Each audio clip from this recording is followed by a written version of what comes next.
dia! Vamos todos morrer com o Hugo Van der Ding, salve seja. Salve sim, não vai. Num carro só cabem 5 pessoas, portanto É não vamos promíscuo, todos é morrer promíscuo. com o Hugo Van der Ding. Num avião já cabem 300. Bom, neste dia, em 1954, morria em Lisboa Aristides de Sousa Mendes, do Amaral e Abranches, que depois deixou cair o Amaral e o Abranches, e passou à história como Aristides de Sousa Mendes. São escolhas, quem sou eu que me chamo Van der Ding para atirar alguma pedra, não é? Este diplomata, apodado do Schindler português, tinha nascido em Cabanas de Viriato em 1885. Não desfazendo dos cabanenses de viriatenses, não se previa, creio, nada de bom. Mas Aristides foi um verdadeiro cidadão do mundo, andou pelas 7 partidas do mesmo. Se não vejam, foi cônsul no Zanzibar e em cidades no Brasil, nos Estados Unidos, em Espanha, na Bélgica e, mais notoriamente, em França. Nasceu numa família aristocrática e monárquica, o que fica sempre bem num diplomata, que assim já aprenderam de pequenos a comer a uma mesa, a cumprimentar uma senhora, ou entrar e sair de um carro sem ser com os pés juntos primeiro, assim, o que é péssimo. Esta sua condição de monárquico, de resto, e sendo um diplomata de um Estado republicano, haveria de meter Aristides em várias camisas de 11 varas, ou como se diz no Brasil, em tremendas saias justas. E agora tentem não imaginar o nosso herói numa saia travada, se conseguirem. Ia ter que sair de pé juntos do Ia carro. ter que sair de pé juntos do carro e de salto, agulha. Respeito. Este homem extraordinário não foi nunca uma figura consensual. Na verdade, arranjou sarilhos em todos os postos que ocupou. Sarilhos que às vezes tinham até contornos menos legais. Foi várias vezes repreendido ou suspenso de funções, quer por abuso de dinheiros públicos, quem nunca, quer por abandono do posto. Vulgo bazar, vulgo tchau, queridas, vulgo chega um dia que eu não estou bem, Herman, e quero que vocês vão todos dar uma volta, porque eu fui. E isto começa logo na sua primeira posição no Zanzibar. Eu, por acaso, já estive no Zanzibar, uma ilha ao largo da Tanzânia. E só uma pessoa que já esteve no Zanzibar é que diz no Zanzibar. No pelos Zanzibar. vistos, não é em Zanzibar. Eu digo no Zanzibar. Eu acho que isto é. Lá Uma está. relação mais íntima. Pessoas reais como nós não sabem como é que se diz. Devo-vos dizer que Exato. é uma terra bem curiosa, onde se bebem litros de gin com água tónica para evitar apanhar malária, claro. Exatamente, e depois bebemos litros de gin com água tónica para comemorar não termos apanhado malária. Yeah. Eu, pelo menos, foi isso que andei lá a fazer. O Dr. Aristides, não sei, mas não deve ter sido muito diferente. Creio. Bom, também a vida pessoal deste homem foi marcada por algum escândalo. Escândalo. Ai! Apesar de ser um devoto cristão e muito bem casado e com 14 filhos, Sim, senhor. Muito Ari. bem, bravo! Ari, como se me dão licença Ari de é chamar, muito bom. viria a perder-se de amores por uma jovem francesa, o que era particularmente mal visto na altura. Não as jovens francesas, mas perder-se de amor por uma mulher sem ser a nossa própria. Bom, mas vou resumir esta parte. A mulher legítima haveria de morrer, eles acabariam por casar e, portanto, o ramalhete lá se compôs. Bom, mas chega de conversa de criadas sobre a vida do senhor e vamos ao que nos interessa e ao que faz de Aristides de Sousa Mendes um dos portugueses mais extraordinários de sempre. Enquanto cônsul de Portugal em Bordeaux, ou Bordeaux, na língua local, durante o início da Segunda Guerra Mundial e contrariando as ordens de Salazar, esse grande sopeiro, Sousa Mendes passou durante 3 dias e 3 noites seguidas milhares de vistos a refugiados judeus ou a quem simplesmente queria fugir dos nazis. Terá, portanto, salvado do Holocausto inúmeras pessoas. E digo inúmeras porque o número é incerto, varia dos 30 mil para, segundo estudos mais recentes, francamente menos. Exagerado ou não, este homem salvou seguramente da morte certa uma catrefada de gente. E isto numa altura em que a maior parte das pessoas andava entretida a matar-se umas às outras, não é? E foi por Lisboa que passaram e foi daqui que partiram esses refugiados para o exílio, quase sempre para a América. Ai não, brincas. Ficavam cá. Iam morar para a Dora. Exato. Ai, nanas. Se recordam, era exatamente para Lisboa que ia aquele avião que, se Ilse Lund não o apanhasse, se iria arrepender, talvez não hoje, talvez não amanhã, mas um dia e para o resto da sua vida. Estou a falar, claro, do clássico Casablanca. Bom, Aristides pagou bem cara esta enxurrada de vistos que passou em 72 horas, por exemplo, entre outras pessoas, à Grande Duquesa Carlota de Luxemburgo, a Otto de Habsburgo, filho do último imperador da Áustria, e, com menos chique, mas não menos importância, o pintor Pablo Picasso e a mulher. O Salazar ficou piurso, abriu-lhe um processo, arruinaram-lhe a carreira e lixaram-lhe grande parte do ordenado. Isto com 14 filhos, como calculam, não era fácil. Não era nada fácil. Portanto, apesar dos muitos apelos que o próprio Aristides fez ao Presidente do Conselho, o professor Oliveira Salazar, esse grande burgueso, o nosso cônsul herói morreu só, endividado, e os seus feitos não foram nunca reconhecidos, pelo menos não contemporaneamente. Na sua morte, e faz hoje 65 anos, Salazar, como é típico das pessoas pequeninas e burguesas e tacanhas, mandou à família um cartão com uma única palavra: condolências. Chique. Bom, é isto que separa os grandes homens Falso. dos homens incapazes de reconhecer os grandes homens. Não sei fazer. É uma coisa que só funciona bem escrita. Mesmo. Bom, a memória de Aristides Sousa Mendes tem vindo, é verdade, nos últimos anos a ser reabilitada, mas eu creio que ainda não o suficiente, e deixo aqui, portanto, uma ideia, que não sei se vão concordar: se um dia chegarem a construir mais um aeroporto em Lisboa, por que não dar-lhe o nome de Aristides de Sousa Mendes? É uma homenagem Muito bem. bonita ao diplomata na cidade que foi o porto seguro dos milhares de pessoas que ele salvou. Eu sei que contraria um bocadinho esta tendência de dar aos aeroportos nomes de políticos assassinados, como é o caso de Humberto Delgado, um aeroporto aqui perto, ou então até mesmo de políticos assassinados num desastre de avião para o próprio aeroporto para onde se dirigiram, onde se dirigia, Ora bem. como é o Isso caso do aeroporto de É Sacarneiro. quase mau gosto, não é? Não, é extraordinário, penso que seja o único caso no mundo. Acho que não ficava nada mal o nome de Aristides Sousa Mendes. Não sei como é que ficava o código do aeroporto. ASM. privado. Sim, exatamente. Não fica mal. No Mamundo, se calhar não dá jeito. Não fica nada mal. Estamos todos conversados Estamos, e sim, amanhã senhor. voltamos a morrer à mesma hora. Está bem? Combinado, se nada falhar. Vamos todos morrer com Hugo van der Ding. 26 minutos agora para as 9 da manhã.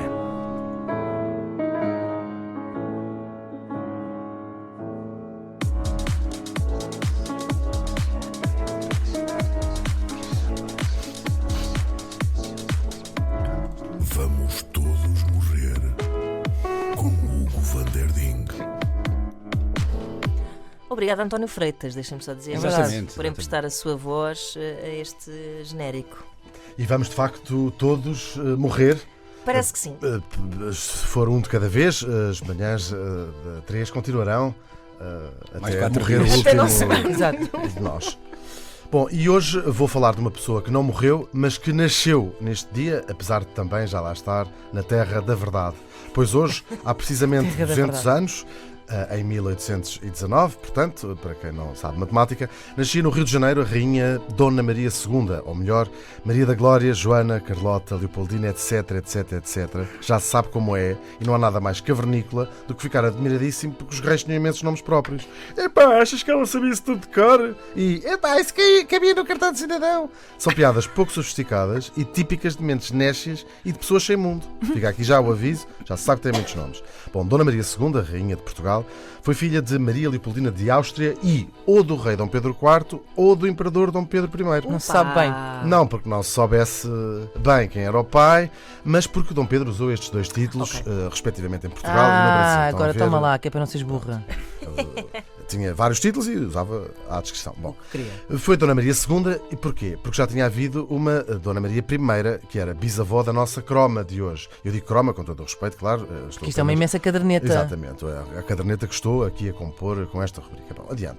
Essa bisavó de Dona Maria II, Dona Maria I, foi casada com o próprio tio, Dom Pedro III. E também Dona Maria II casou com um tio, o rei Dom Miguel. Perdeste-me. Portanto, a bisavó Dona Maria I foi casada com um tio, portanto, irmão do pai dela, que era o nosso rei Dom Pedro III. E Dona Maria II, de quem falamos hoje, também foi casada com um tio, o rei Dom Miguel. Isto é só um furo acima do... Olha lá, os teus pais eram irmãos ou o que é que se passa contigo? Teu pai e teu primo. Exatamente. Bom, mas este casamento com Dona Maria II com Dom Miguel, que aconteceu em 1826, tinha ela 15 anos, já deixava pegadas na areia, como é dizer, que é uma coisa muito ordinária de se dizer, foi prontamente anulado e creio que eles não chegaram sequer a pinar. É verdade, este casamento tinha como intenção resolver uma crise dinástica que iria descambar, aliás, nas lutas liberais. Se lembram das aulas de História, a Guerra Civil, que assolou o vosso país entre 1828 e 1834. Em traços largos, eu vou explicar, prestem, por favor, atenção, não estampem o carro, ouvintes, e ouçam isto que eu vou dizer. Dom Pedro IV, que era o sucessor do pai, o Dom João VI, os tais que foram para o Brasil, se lembram, resolveu declarar a independência do Brasil e nomear-se a si mesmo imperador. E decide depois abdicar do trono de Portugal a favor da filha mais velha, a nossa Dona Maria II, e nomear o seu herdeiro no Império, portanto no Brasil, o filho segundo, Dom Pedro, que depois foi Dom Pedro II. Bom, para não haver espiga, Dona Maria II casaria com o tio Dom Miguel, que era irmão do pai, estão a ver onde é que está a ir, e que já estava o assunto arrumado e pronto, ninguém se chateava. Estava, mas não esteve, porque o Dom Miguel veio com o argumento que Dom Pedro, ao declarar-se imperador do Brasil, tinha perdido, ele e os filhos, o direito ao trono naturalmente. de Portugal. Claro. E ele disse, quem é o rei disto tudo? Sou eu! Mas é eu! Lá estou eu com os meus gritos, peço imensa desculpa. Tudo bem. É Faz para falta. acordar, é para acordar. Bom, houve batatada da grossa, ganhou o Dom Pedro, o Dom Miguel foi pregar para outra freguesia e Dona Maria II lá acabou por ser mesmo rainha de Portugal, desta vez sem a obrigação de ter que se deitar com o tio. Que é agradável. Que é apesar muito de mais tudo. agradável. Essa Dona Maria, aquela que ficou maluca. Não, isso é a Dona Maria I, a bisavó desta. Ok. Esta, graças Tenho a que Deus, tentar aprender morreu com esta rubrica. impecável da cabeça, aquilo era... Estava um morreu espetáculo. bastante nova. E qual já. é a Dona Maria que é pia? É a primeira? Não é nenhuma destas, é a mulher do Dom Luís, uma italiana, Dona Maria Pia de Saboia, de que falarei quando ela morrer. Ela Este também é um que essa posto morreu. desconhecido. esta Dona Maria II é sogra da Dona Maria Muito bem. Bom, Houve batatada da grossa, não foi? sim, aquilo, a guerra civil acabou, resolveu-se tudo. Dona Maria II lá foi rainha. Ela não se deitou com este tio, deitou-se sim com Augusto Beauharnais, Duque de Leuchtenberg, que era Leuchtenberg. curiosamente neto da Josefina, a chavala do Napoleão. A chavala a garina do Napoleão. A garina a bicicleta do Napoleão. Bom, eles casaram em 1835 com este Augusto e ele morreu 2 meses depois, portanto, se pinaram foi 2 ou 3 vezes, no máximo eles não tiveram filhos, portanto, se calhar até... Não sei. Por outro lado, não há fome que não dê em fartura, e o seu segundo marido, o nosso querido Dom Fernando II, o rei que mandou construir o Palácio da Pena em Sintra, eles tiveram juntos 11 filhos. 11. É bonito. Todos estes filhos nascidos entre o casamento deles, em 1836, e a morte de Dona Maria II, de parto, em 1853, que coincide praticamente com a duração do seu reinado. Então, quando acabou o plantel, Não, já está. 11 já está, só falta o guarda-redes. O guarda-redes está incluído nos 11. Tá. Peço imensa desculpa aos nossos ouvintes. Bom, e agora faço uma pequena reflexão pessoal.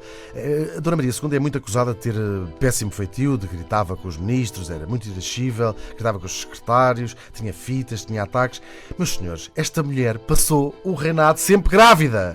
A mulher estava sempre grávida, o tempo todo. Claro. Vocês já falaram com uma grávida de manhã? Tirando aqui a nossa. Claro. Agora falamos todos os Vocês dias, já né? tentaram contrariar uma grávida? Vocês estavam a dizer assim, por acaso acho que não tem razão. Claro que a senhora E estava não é, sempre a sim, passar sim. as hormonas aos gritos. A ira das hormonas. E depois, em podendo, em sendo rainha, ainda aquilo pior ficava. Pronto. Ao gosto, vamos passar agora a uma nota mais política. Ao gosto da historiografia machista e patriarcal, Dona Maria II recebeu o cognome de a educadora ou a boa mãe, em vez de a gaja que percebia imenso de finanças públicas ou a tipa que era esperta como um alho em política internacional. Isto é o país que temos. Claro. Mas ela era de facto muito boa mãe e uma mulher amantíssima. Dona Maria e Dom Fernando foram, o que não era muito comum na altura e até um pouco pseudónimo, um casal real verdadeiramente feliz. Eles amavam-se quando Dona Raro. Maria... Era raro na altura, era francamente raro e foi uma história bonita de amor. Quando Dona Maria II morreu de parto, como eu já disse, Dom Fernando escreveu inconsolável à tia, a Rainha Vitória, a contar-lhe da dor. E aqui digo tia, não porque eles fossem queques, e eram, naturalmente, mas porque a Rainha Vitória era mesmo a tia de mas Dom Fernando. Por acaso não era chegaram a prima. casar nunca, no entanto, estes Não, dois. foi das poucas primas que eu creio que ele não comeu, se calhar, já estou a brincar. Ele era um homem fiel a Dona Maria II. Teve outra mulher depois, eu falarei se um dia calhar. Bom, Dona Maria II, como eu já disse 3 vezes, e agora aos gritos, morreu de parto. Aliás, ela teve sempre partos difíceis e gravidezes complicadas. Bastas vezes, os médicos aconselharam-na a desocupar-se dos negócios do reino. Mas ela respondia sempre, uma frase que ficou famosa: se morrer, morro no meu posto! E foi Linda. exatamente o que fez. O seu nome hoje em dia está imortalizado por todo o país, em várias ruas, avenidas, praças, pracetas, vielas, becos, buracos no chão. E mais notoriamente, claro, ela dá o nome ao Teatro Nacional de Lisboa, porque o Porto também tem um, que homenageia São João, que também teve a sua importância, não desfazendo, é verdade. E há aquela canção agora que os miúdos cantam muito também, que é o Dona Maria... Deixa namorar a sua filha. É também por causa dela. É verdade, é por causa dela. Pronto, fica aqui a minha Arrastei a tua homenagem. rubrica na lama, não E foi? A minha vénia é essa grande senhora que foi a Rainha Dona Maria II. Vamos todos morrer com Hugo van der Ding. Vamos todos morrer com Hugo van der Ding, sempre agora de segunda a sexta, nas manhãs da 3.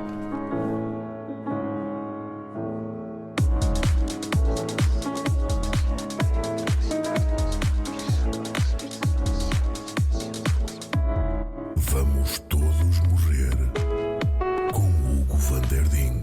Não sei se quer morrer contigo. É bom. Morrer de mão dada. Juntos até ao fim. Sim, sim. If you jump, I jump. Jack. Bom, neste dia, em 1994, faz hoje, portanto, 25 anos, morria em Seattle, no estado de Washington, Kurt Donald Cobain, que tinha nascido no mesmo estado em 1967. Quer dizer, no mesmo estado de Washington, não foi no mesmo estado em que morreu, naturalmente. Cobain foi músico, compositor e cantor e mundialmente famoso como vocalista e guitarrista da banda de rock Nirvana. Eu sei que parece uma pessoa de 70 anos. Exato. Vou a então. falar. Só faltou dizer rock? aquele artista que fez parte do conjunto Do musical conjunto. De Nirvana. rock pesado. De rock pesado. Aquilo é que era gente da pesada. Claro, mas o nosso auditório, como sabem, é vasto e temos a obrigação de chegar a toda a gente. Era a mesma pessoa que diria isto. Foram os drogados, de certeza. Foram os drogados, com toda a certeza. Além do mais, seria injusto, creio, chamar a Kurt Cobain simplesmente vocalista e guitarrista, não é? Vocalista e guitarrista somos nós. Ele foi considerado, por exemplo, o 12º melhor guitarrista de sempre pela revista Rolling Stone. Toma lá disto. Foi também considerada a 7ª das 22 melhores vozes da música pela MTV. MTV? MTV. Pela MTV. O avô está ótimo E o hoje. 20º dos 100 maiores vocalistas de metal, de sempre pela revista Hit Parader. Bom, mas qualquer uma destas classificações faz com certeza revirar os olhos a alguém da Generation X, geração X, que é o nosso caso. Claro. Eles são millennials. Não sei bem, a partir de quando é que é Millennials? Não, olha que a X doutrina é um diverte-se. bocadinho. Nós estávamos ali numa terra de ninguém. Nós temos que arranjar uma designação para nós. Sim, porque a X era mais ali pessoal, já que perto dos 50 agora. Se há Millennial e... Shit, agora é Millennial X, não é? Exato. Mas eu acho que nós somos Generation Sim. X. Bom. E a verdade é que Kurt Cobain foi um dos maiores ícones desta geração, não é? Em parte por causa desse hino que se tornou Smells Like Teen Spirits, do segundo álbum da banda, Nevermind. Estão a ver qual é? Estamos a ver. É o hino da nossa We geração. are now entertainers. A verdade é que Cobain, não sei se sabem, detestava este estatuto de embaixador, fiz umas aspasinhas com os dedos, dessa geração, porque ele achava que isso desvirtuava a sua mensagem, a mensagem que ele queria passar com a sua música. E deve ser horrível, deve ser uma sensação péssima. Bom, Não imagino. nem consigo imaginar. Kurt teve uma vida atribulada, como se sabe, tinha uma péssima relação com os pais, com a droga, com a Courtney Love. Bom, e com tudo isto a acontecer aos olhos do mundo, estava-se mesmo a ver que não ia a correr bem, e de facto não correu. Faz hoje precisamente 25 anos que Kurt Cobain pôs fim com um tiro à sua carreira e à própria vida, com 27 anos. 27 anos é essa idade mágica com que também morreram, por exemplo, Amy Winehouse. Portanto, com um tiro apenas ele conseguiu fazer, portanto, a carreira e a sua vida também. Sim, Portanto, não é fácil. Foi Não é simultâneo. fácil. Talvez Phil Collins, não, já gastou um tiro com a carreira, precisará de outro tiro Pois, agora para... precisamente. É por isso que- Isto é um assunto sério e triste. É verdade. Peço desculpa. Bem, Ah, que errado. eu não me estou a rir. Vamos lá engalhar o Hugo. Vou continuar Ai, peço essa desculpa, lista vamos continuar. de figuras. Ah, há 27 um anos. mito, há todo um mito à Sim, volta é das pessoas que para morrem. os 27, sim. Eu lembrarei drogados, peço desculpa, cantores como Amy Winehouse, Jimi Hendrix, Janis Joplin ou Jim Morrison. Ai, senhora do céu. A morte é, de facto, pode ter ajudado a criar esse mito à volta de Kurt Cobain, mas a verdade é que ele justificava completamente esse estatuto. Foi um gênio. E como todos os génios, não desfazendo, foi muitas vezes mal compreendido. É verdade. Ele punha sempre a melodia antes da letra, sabiam? Ele dava muito mais importância à música do que à letra e ficava irritadíssimo quando o público em geral, ou os jornalistas, queriam saber aqueles significados escondidos das Isto é palavras sobre que ele quê? escrevia. Exato. Era uma chatice. Estas interpretações freudianas de segunda categoria, como ele próprio chamava. Foi, não obstante, pela minha opinião, um poeta do caraças. Do caraças. Talvez eu fosse mais longe e não dissesse caraças, dissesse mesmo. Disseste mesmo Sim. a genital e a masculina. Pronto. Bom, e como nota final, gostava de acabar com uma citação. Ele era um grande fã de William S. Burroughs, o escritor que escreveu, entre outras coisas, Naked Lunch, que em português se chama Festinho Nu. Almoço nu. E quando foram contar ao Burroughs que o músico tinha morrido, ele ficou surpreendidíssimo e disse: eu estive com ele algumas vezes, jantámos, almoçámos, e não estava nada à espera deste desfecho, porque, pelo que conheci dele, morto já ele estava. Há almas assim. Vamos todos morrer com Hugo van der Ding.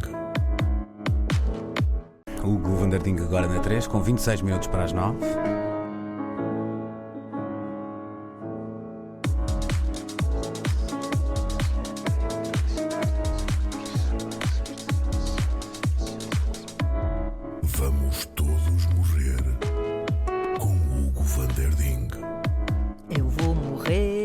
eu Vamos vou de facto morrer. todos morrer e hoje vamos morrer longe. Vamos até a Itália. A Itália é uma expressão incorreta historicamente, porque a Itália é uma realidade muito recente. Nesta altura eram, como se sabem, espero, uma série de Estados independentes. Então, neste dia, em 1492, morria em Florença Lorenzo de Medici. Lorenzo de Medici. Que tinha nascido em 1449, também em Florença, que aquilo era gente que não gostava muito de passear, aquilo era ficava ali nas suas quintas, nas suas coisas. Não havia aquela coisa de andar a viajar aí. Não, Não havia Instagram também. Sim, para quê? Viajar para quê? Viajar para quê? Lorenzo, ou em português Lourenço de Médicis, que soa logo tudo péssimo, não é? Também ficou conhecido como Lorenzo Magnífico. Lorenzo il Magnifico. Lorenzo il Magnifico. Bom com o nome. Bom, isto não era seguramente pela sua aparência física, senão basta procurarem um dos seus muitos famosos retratos, onde aparece quase sempre com um pano enrolado à volta da cabeça, não sei se estão bem a ver, Verdade. e um nariz... Um nariz que sim, senhor. Foi, portanto, Lorenzo um estadista italiano e senhor, lá está, da República de Florença. Sempre dentro daquela área. Era filho de Piero e de Lucrécia e, sobretudo, era neto de Cosimo de Medici. Fazia parte dessa dinastia italiana, poderosos branqueiros e uma das famílias mais ricas do mundo, imagine-se. Quer dizer, pelo menos do Ocidente. Se calhar havia um chinês ou outro com mais dinheiro, também não andei propriamente aí a contar os tostões aos senhores. Mas o certo é que os Medici cuspiam dinheiro, pareciam umas fontes de dinheiro assim.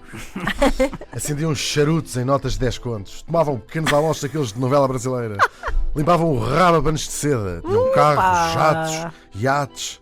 Brinco. Estamos no 400 e não havia cá porcarias dessas. Bom, ainda que não tivessem o estatuto e o pedigree das famílias reais europeias, estes banqueiros, estes Espírito Santo, a Van la Lettre, iriam laboriosamente subir a escada social e acabariam por ter nos seus álbuns de fotografia nada mais, nada menos do que 4 papas. Se quiserem a lista exaustiva, Leão X, Clemente VII, Pio IV e Leão XI. E também deram ao mundo 2 rainhas de França, Catarina e Maria de Médici, que eram respectivamente mulheres de Henrique II e de Henrique IV. Segundo e quarto.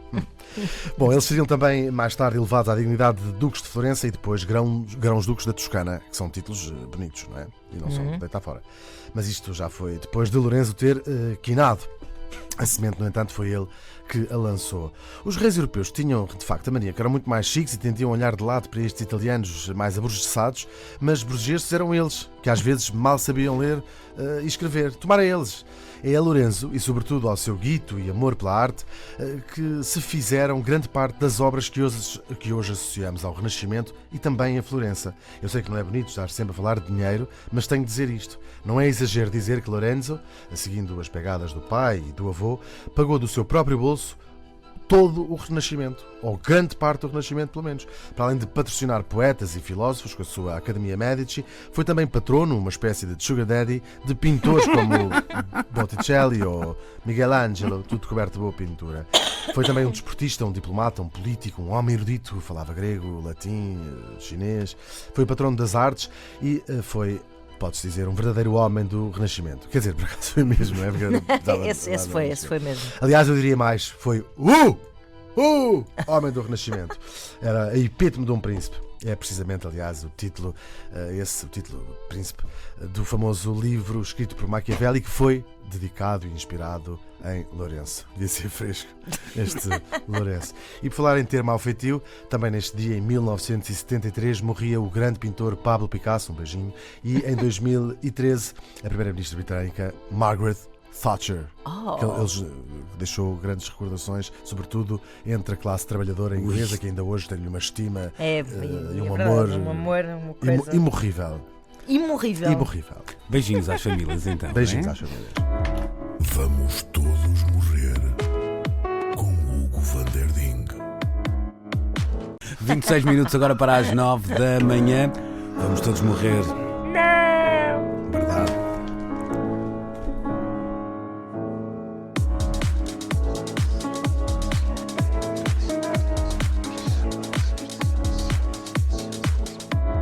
Vamos todos morrer com Hugo van der Ding.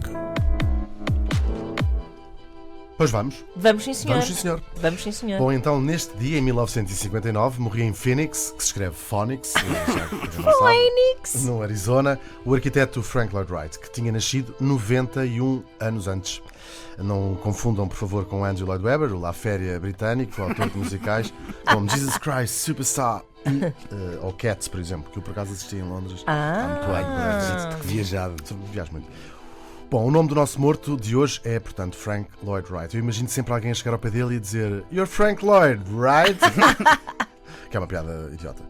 Bom, mas a verdade é que eu também não sou da cabeça e por isso é que tenho estas piadas. É por isso é que a gente te contratou E também. o próprio Frank, não sei se sabem, também não era muito melhor. Tinha um péssimo feitio, era assim, diz-se que era uma pessoa de estalo. Mas ele fartou-se de trabalhar, lá isso temos que lhe dar de barato.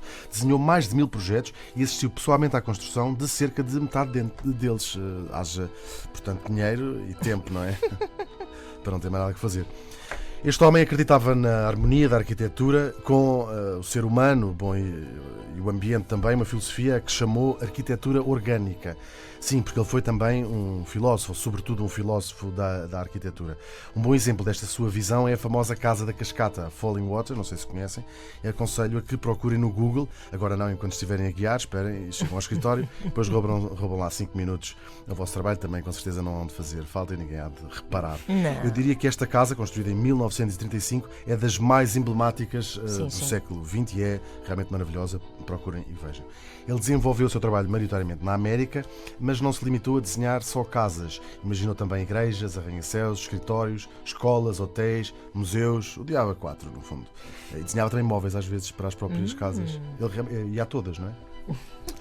É um homem que dá-me jeito de ter uma pessoa assim em casa. Claro. E o dinheiro... É verdade. Bom, a verdade é que ele deixou em todas estas suas obras um estilo muito distintivo, as linhas horizontais, os telhados direitos e o uso de materiais brutos, como por exemplo o cimento. Ai, cimento, que bruto! Mais devagar. Bom, mas também usava coisas como vitrais, portanto, coisas um bocadinho mais decorativas. Ele criou uma importante comunidade de arquitetos na sua casa, um espaço chamado Tylesen, e onde formou muitos dos arquitetos que haveriam de perpetuar o seu legado e que ainda hoje o relembram com certeza com carinho e estima. Também criou uma espécie de universo chamado Usonia e que espelhava esta sua visão do que deveria ser o planeamento urbanístico das cidades americanas. Eram casas funcionais, com uma plena integração entre o exterior e o interior e feitas com materiais locais, com grandes paredes de vidro para aproveitar a luz do sol, casas de um só piso em forma de L e que deitavam sobre o jardim. Portanto, é aquelas casas que nós nos lembramos dos americanos, que uma das paredes é só vidro e vê-se o jardim todo e está o jardim da sala e a sala E está no tudo jardim. nu. E nem sequer eram casas a tirar para o carro, porque muitas delas foram planeadas para famílias de classe média, gente sem grandes recursos. Apesar de terem sido construídas apenas 60, a ideia dele era que se enchessem toda a paisagem americana. Ele achava que o mundo todo devia ser que só casas feitas por ele, porque ele é que era o maior. Ele achava-se de facto a última bolacha do pacote, pelo menos no que dizia respeito à arquitetura. E ele próprio se intitulava o maior arquiteto americano de sempre e o maior arquiteto do mundo vivo. Portanto, vivo quando ele estava vivo, é que se achava. Hoje em dia não sei se continua a ter. Isto parece um bocadinho mal vindo da própria boca, mas ele explicou numa frase muito famosa esta sua filosofia. Ele diz: muito cedo na minha vida tive de escolher entre a arrogância honesta ou a humildade hipócrita. Escolhi a arrogância honesta e sinceramente não vejo nenhuma razão para mudar agora. Ele também tem razão. Sabe as palavras. Eu também não vejo nenhuma razão para ele mudar, as coisas são como são. Agora também já não vai a tempo. Agora, mesmo que quisesse, Frank Lloyd Wright foi realmente tudo aquilo que achava de si mesmo. É isto que eu acho, não é? E espero que ele agora esteja no céu com uma nuvem toda em materiais orgânicos que ele bem merece. Vamos todos morrer com Hugo van der Ding.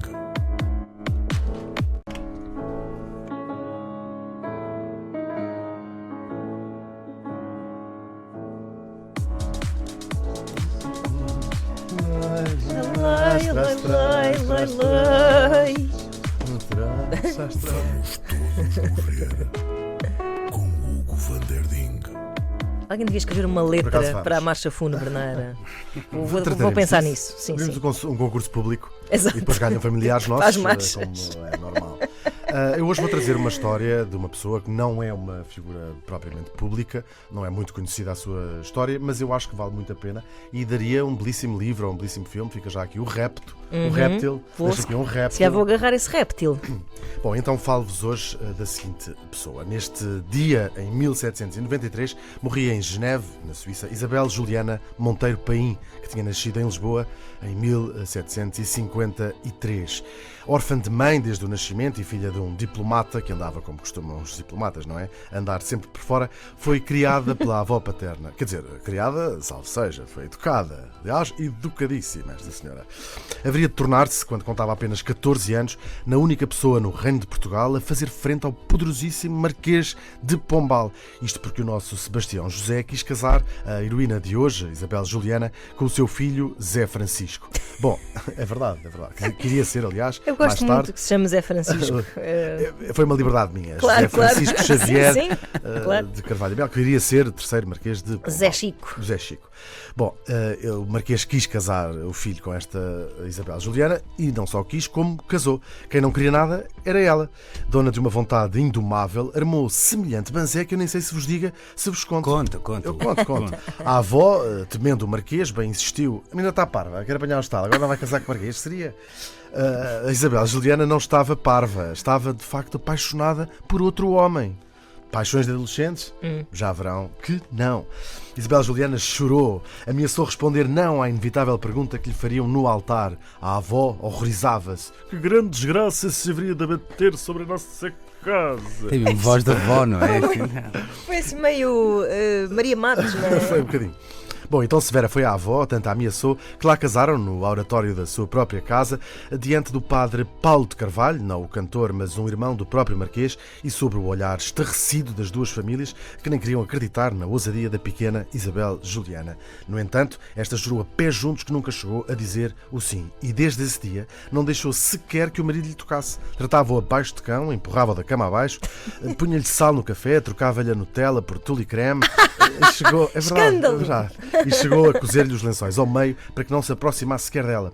E tratava-o tão mal, que foi o próprio rapaz, que aliás começou a chamar à mulher bicho de conta, porque ela se enrolava assim que ouvia a sua própria voz, e acabou por ser o nosso Zé Francisco que pediu aos pais que lhe pusessem fim àquele sofrimento. Foi um escândalo gigantesco em Lisboa, como se calcula, e no país em geral.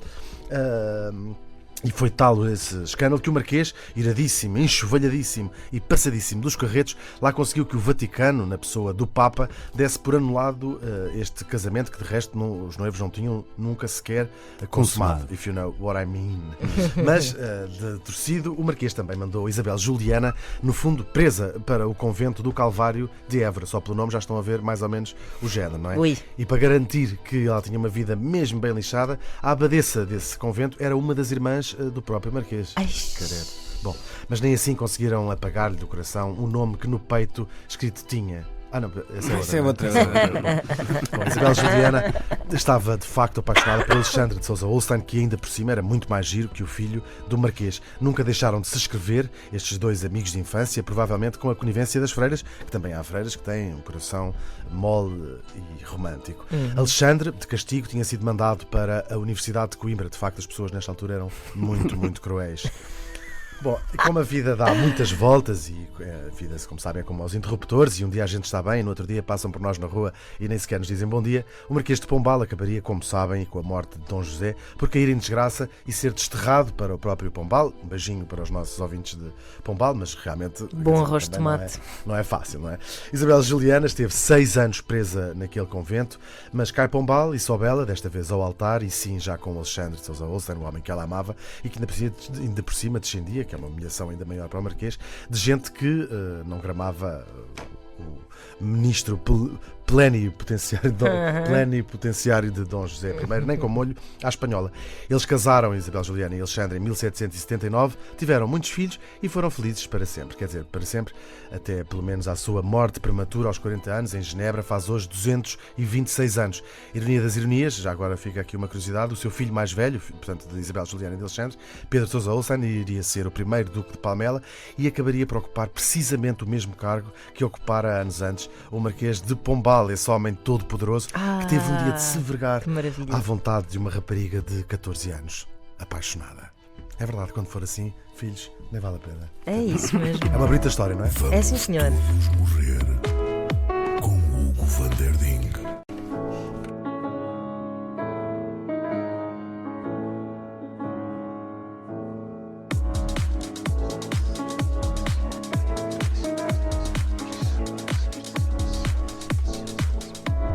Vamos todos morrer com Hugo van der Ding.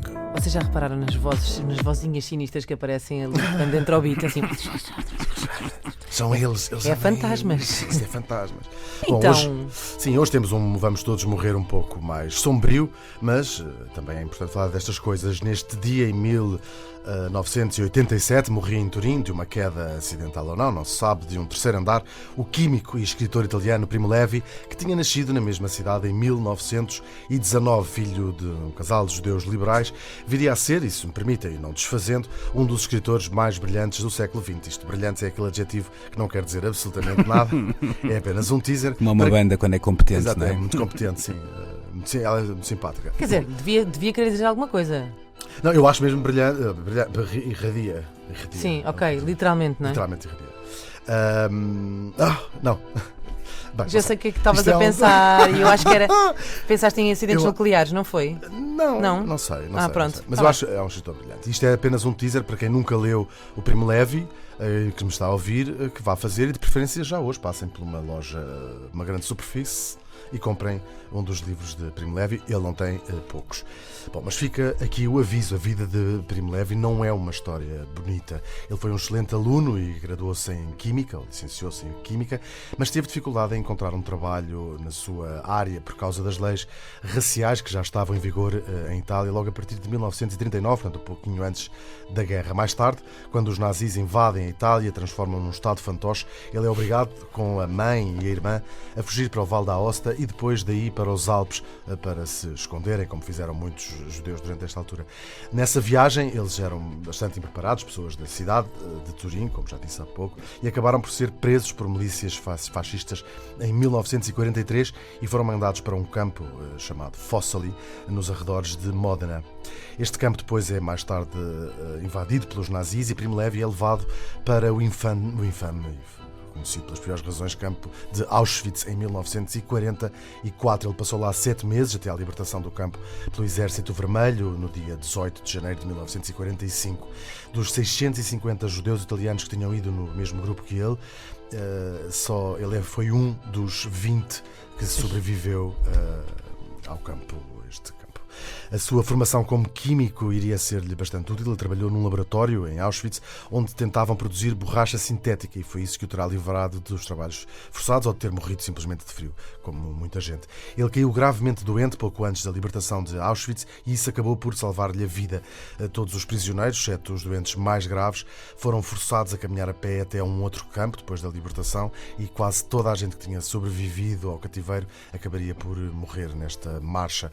O nosso herói de hoje demorou quase um ano a regressar a Turim, numa viagem que o levou pela Polónia, pela Bielorrússia, a Ucrânia, a Roménia, a Hungria, a Áustria e também pela Alemanha. Sobre tudo isto, ele escreveu num livro extraordinário, que é a sua obra mais conhecida, e fala de Se Isto é um Homem. É até hoje uma das mais pungentes descrições do horror daqueles anos. Levi fala desapaixonadamente da realidade à sua volta, narra os factos num estilo aparentemente neutro, mas é aí que reside a força das suas palavras, são verdadeiramente um espelho da realidade, mas não deixa de assinalar sempre os vestígios de humanidade que também encontrou. O que mais impressiona na sua escrita é a ausência de ódio pelos alemães, ainda que ele deixe bem claro que não perdoa a nenhum dos culpados. Mas é justo lembrar que Primo Levi escreveu também muitos outros livros e sobre outros assuntos, não é o narrador de Auschwitz, digamos assim. E ele mereceria que falássemos dele hoje, mesmo que não tivesse escrito Se Isto é um Homem. Bom, e agora para desanuviar um pouco a conversa, deixo-vos com um pensamento que poderão mandar estampar numa t-shirt ou numa caneca, por exemplo, e que retiro precisamente de Se Isto é um Homem, ou no original, Se Questo é un Uomo. Bom, então é assim. Adorei esse, A tradução é minha. esse momento seco inodoro. A tradução é minha. Mais cedo ou mais tarde, todos acabamos, alguns na vida, por perceber que é impossível alcançar a felicidade completa. Mas são poucos os que param para pensar que o contrário também é verdade. A infelicidade completa também não existe. Tomem lá e embrulhem. Vamos todos morrer com Hugo van der Ding.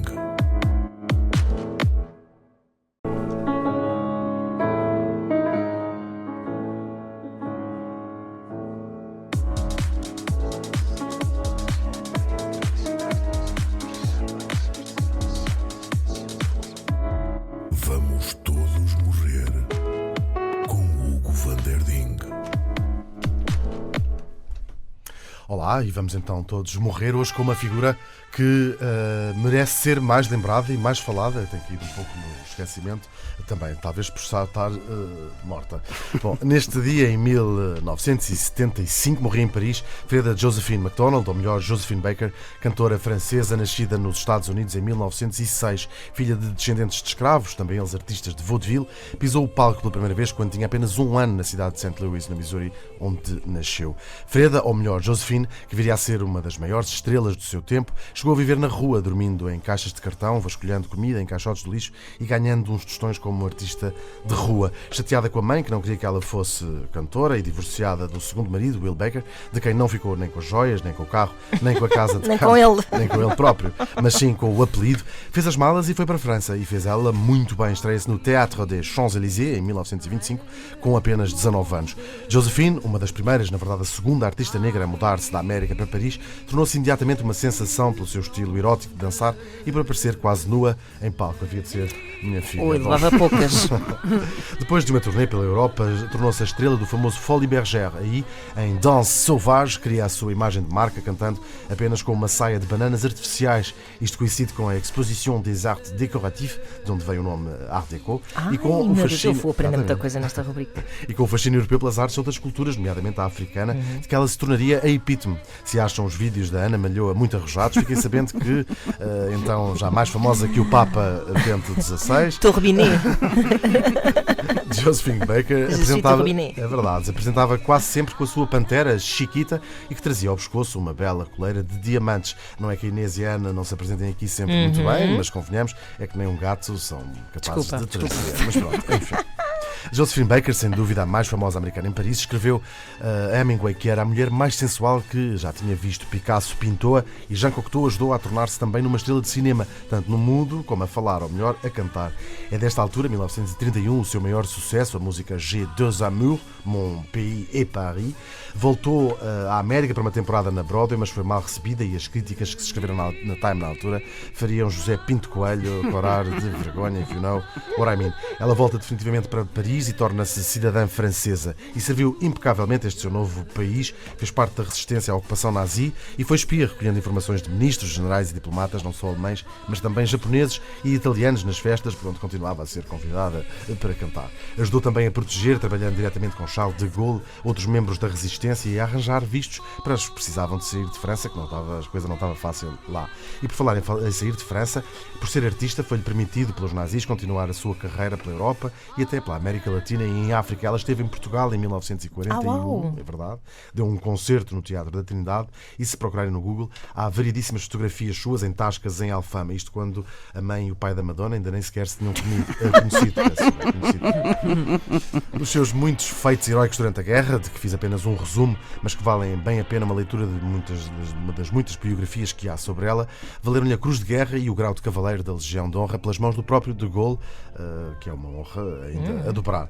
Já uma artista mais madura e tendo abandonado a sua persona sauvage, adotando um estilo e um conteúdo mais sério, voltou à América, mas desta vez foi recebida pelo público com incrível admiração.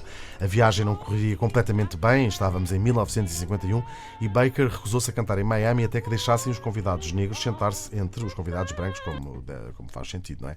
Daquela vez acederam, mas mais tarde, uns dias mais tarde, no exclusivo Stork de Nova Iorque, não sei se já estiveram, eu por acaso também não, sentiu-se maltratada por ser negra, fez uma cena e fez muito bem, e há uma mulher que não a conhecia e que estava numa mesa ali perto, que se levantou, agarrou-lhe num braço, pegou nos amigos e disse ao gerente: vamos embora, nunca mais cá pomos os pés. Essa mulher era a atriz Grace Kelly, na altura noiva do príncipe Rainha do Mónaco, e as duas ficaram amigas íntimas para o resto da vida. Sambaram na cara das inimigas. Sambaram na cara das inimigas.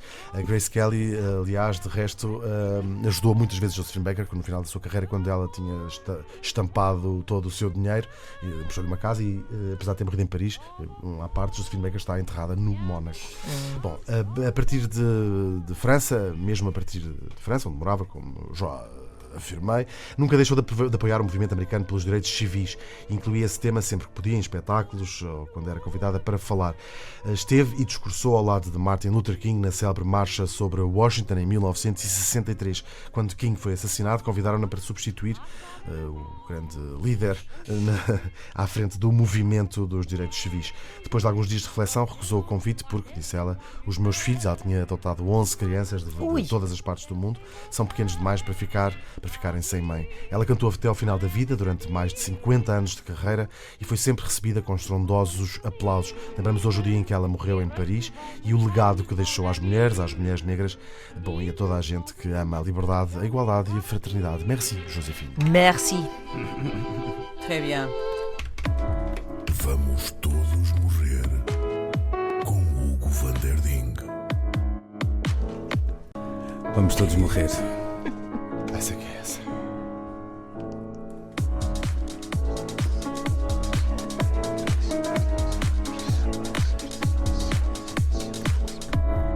Vamos todos morrer com Hugo van der Ding. E vamos todos morrer. Vamos primeiro Pronto. começar por estender uma vénia à atriz Bibi Andersson, atriz sueca, É uma verdade. das preferidas de Bergman, que morreu ontem em Estocolmo aos 83 anos. Beijinho, Bibi, onde quer que estejas. Recebe esta nossa homenagem. Neste dia também, em 1980, morria em Paris Jean-Paul Sartre, escritor e um dos filósofos mais estrábicos de sempre. Tinha nascido também na capital francesa em 1905. Estudou na famosa École Normale, onde se entretinha a fazer 30 por uma linha, como por exemplo aquela vez em que atraiu milhares de pessoas à escola, incluindo muitos jornalistas, que caíram que nem uns patinhos numa notícia falsa que ele próprio espalhou sobre uma suposta condecoração que o diretor entregaria a Charles Lindbergh, que tinha acabado de fazer o primeiro voo Nova Iorque-Paris. Ainda apareceu um sósia, amante de Sartre, mas a palhaçada deu tal escândalo que o diretor, que não tinha nada a ver com a história, naturalmente, teve de se demitir. E eu que achava que era o maior, porque uma vez pus um pastel de nata no assento da Já cadeira. tinha ouvido essa Já tinha história. ouvido essa história. Filipe Melo. É bom grande vê-la crítico. confirmada. Isto aconteceu. É Filipe Melo testemunhou. Testemunhou. Bom, foi por esta altura, não quando eu pus o pastel de nata, mas quando fez aquela partida na escola, que Sartre conheceu Simone de Beauvoir, com quem não casaria, mas que se iriam tornar um dos casais mais famosos do século XX, apesar de se darem intempestivamente mal. Ainda assim, estiveram juntos mais de 50 anos, em parte por, como é público, se terem deitado Exato. com todas as outras pessoas Claro. que viviam Cada um na em sua Paris. casa. na Opa, altura. moderno e sim senhor, Moderníssimo. aprovo. Sartre, para além de escrever romances, biografias e peças de teatro, foi também crítico literário e ativista político, mas, mais notavelmente, passaria à história como filósofo e uma figura central do existencialismo e da fenomenologia. E foi também teórico do marxismo. Das suas obras filosóficas, eu destacaria aqui o Existencialismo é o Humanismo, que trouxe, aliás, o livro. Aliás, está aqui o livro. Para lermos aqui. Podem mostrar para a câmara, por favor? Aqui está o livro. Exato. E o Ser e o Nada, onde expõe a sua teoria de que a existência precede a essência e onde reafirma a sua crença no livre-arbítrio, ainda bem. O livro também apareceu, a certa altura, com o título Um ensaio fenomenológico sobre a ontologia, mas como ninguém comprava, mudaram outra vez para o Ser e o Nada. Estou a brincar. Foi uma boa escolha. Em alto relevo na capa, que é para ser mais sexy.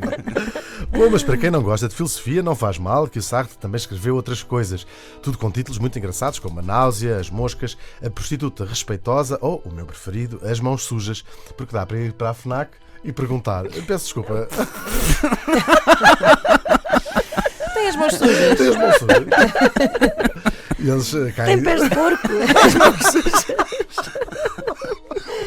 Ai, meu Deus. Bom, eu acho que o Sartre teria achado. Claro, teria achado um Eu piadão. acho exatamente por isso que ele. Eu acho que ele Claro. escolheu esse título Ele é precisamente muito para isso. rato, claro. é muito rato. Bom, por tudo isto, Sartre foi distinguido com o Prémio Nobel da Literatura em 1964, prémio que, hélas, não aceitou. Foi, aliás, a primeira pessoa e uma de apenas duas que mandaram à Academia Sueca enfiar o prémio onde mais lhes apetecesse, obviamente. Não faz sentido. Quem foi a outra? Foi o químico Alexandre ok. Solnado.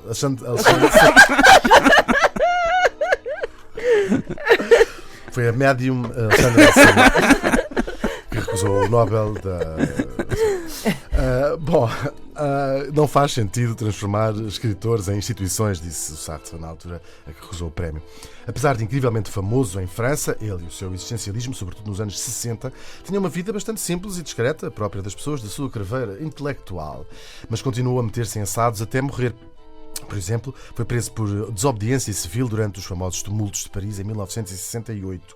E foi o próprio de Gaulle quem tratou da sua libertação, dizendo: "Não se pode prender o Voltaire!" Não há parte, já agora tardio, que o senhor lembrou aqui a de Gaulle que Voltaire foi de facto preso na Bastilha em 1717. Bom, Voltaire já lá está, o de Gaulle também já lá está e Jean-Paul Sartre também já lá está. Faz hoje precisamente 39 anos. Vamos todos morrer com Hugo van der Ding. Sem sabermos quem, Ai, que nervos. vamos falar, nunca vamos saber. Vamos todos morrer. Vamos todos morrer.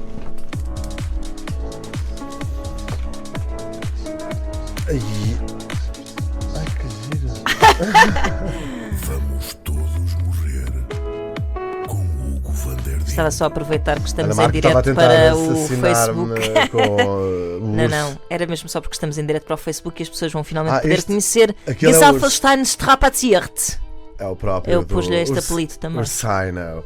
E hoje, no Vamos Todos Morrer, vamos fazer uma viagem no tempo, como é costume, e desta vez também no espaço. No espaço. Vamos para Marte, onde nasceu esta pessoa que vamos falar hoje. Não, vou falar de uma francesa. Neste dia, em 1850, morria em Londres Anne-Marie Tussaud, mais conhecida como a Madame Tussaud. Madame aqui não como dona de uma casa de alterno, como mais adiante se verá. Esta nossa... Era a dona dos relógios, não é? Madame É Madame Tissot. Tussaud. Ah, é tá, Madame podia ser. Tussaud. Bom, Madame Tussaud nasceu em Estrasburgo em 1761. Órfã de pai, ainda antes de nascer, Anne-Marie mudou-se aos 6 anos com a mãe para a Suíça, onde viveram em casa do médico Philippe Curtius, a quem ela tratava por tio e provavelmente dava só um beijinho também. Claro. Então, tio. Como é que está, tio? Este doutor Curtius, para além de médico, fazia também esculturas em cera, primeiramente em modelos anatómicos e, mais tarde, também retratos. Curtius mudou-se para Paris em 1765, onde abriu um cabinet de portrait en cire. Nesse mesmo ano, faz um retrato em cera de Madame du Barry, a famosa Amásia de Luís XV, e que é hoje a mais antiga máscara de cera em exibição no mundo. Um ano depois, é verdade. Um ano, respect. Pronto. Um ano depois, Anne-Marie e a mãe juntaram-se em França e, em 1770, inauguraram a sua primeira exposição, que foi um sucesso estrondoso. Uma segunda exposição, já no Palais Royal, e chamada O Covil dos Ladrões, foi a precursora de uma outra, da famosa Câmara dos Horrores, com figuras de cera de todos os assassinos, ladrões e outro tipo de pulhas do género. Anne-Marie continuou sempre a trabalhar com o tio, agora já como artista de seu próprio direito, e o seu primeiro retrato foi o de Voltaire, em 1777. Até à Revolução Francesa, em 1789, como provavelmente sabem, criou máscaras de cera de quase toda a gente que era gente. Celebridades como Rousseau, Benjamin Franklin e outras pessoas com apelidos ótimos, mas que vocês de certeza que não fazem ideia nenhuma quem seja neste caso. Nesta altura ficou também amiga de beijinho de vários membros da família real, o que parece giro, mas talvez não em França e talvez não nesta altura, como imaginam. De facto, muitas destas pessoas haveriam de ir para o Galheiro durante o Grande Terror, o período que seguiu à Revolução. E a nossa Anne-Marie viu então a oportunidade de fazer uma pipa de massa com as máscaras funerárias de guilhotinados de fresco, como o próprio Luís XVI, Maria Antonieta, Marat ou Robespierre. Máscaras só da cabeça, não é? Pois é. Por acaso, se poupava quiserem sem cera. é verdade, se procurarem, interessante. isto é verdade, se procurarem no Google, existe a máscara da Maria Antonieta, essa é bastante famosa, onde se vê completamente como é que era a cara dela. Está com os olhos fechados, como pertence a uma pessoa que acabou de ser Guilhotinada. Não sei. Que acabou de perder a cabeça, não é? Nunca fui guilhotinada, não sei se fica com os olhos abertos ou fechados. É verdade. E também a máscara de Marat, ainda dentro da banheira onde ele foi assassinado. É que estas máscaras de cera, depois postas em figurinos, eram uma espécie de CNN dos acontecimentos efervescentes daqueles tempos.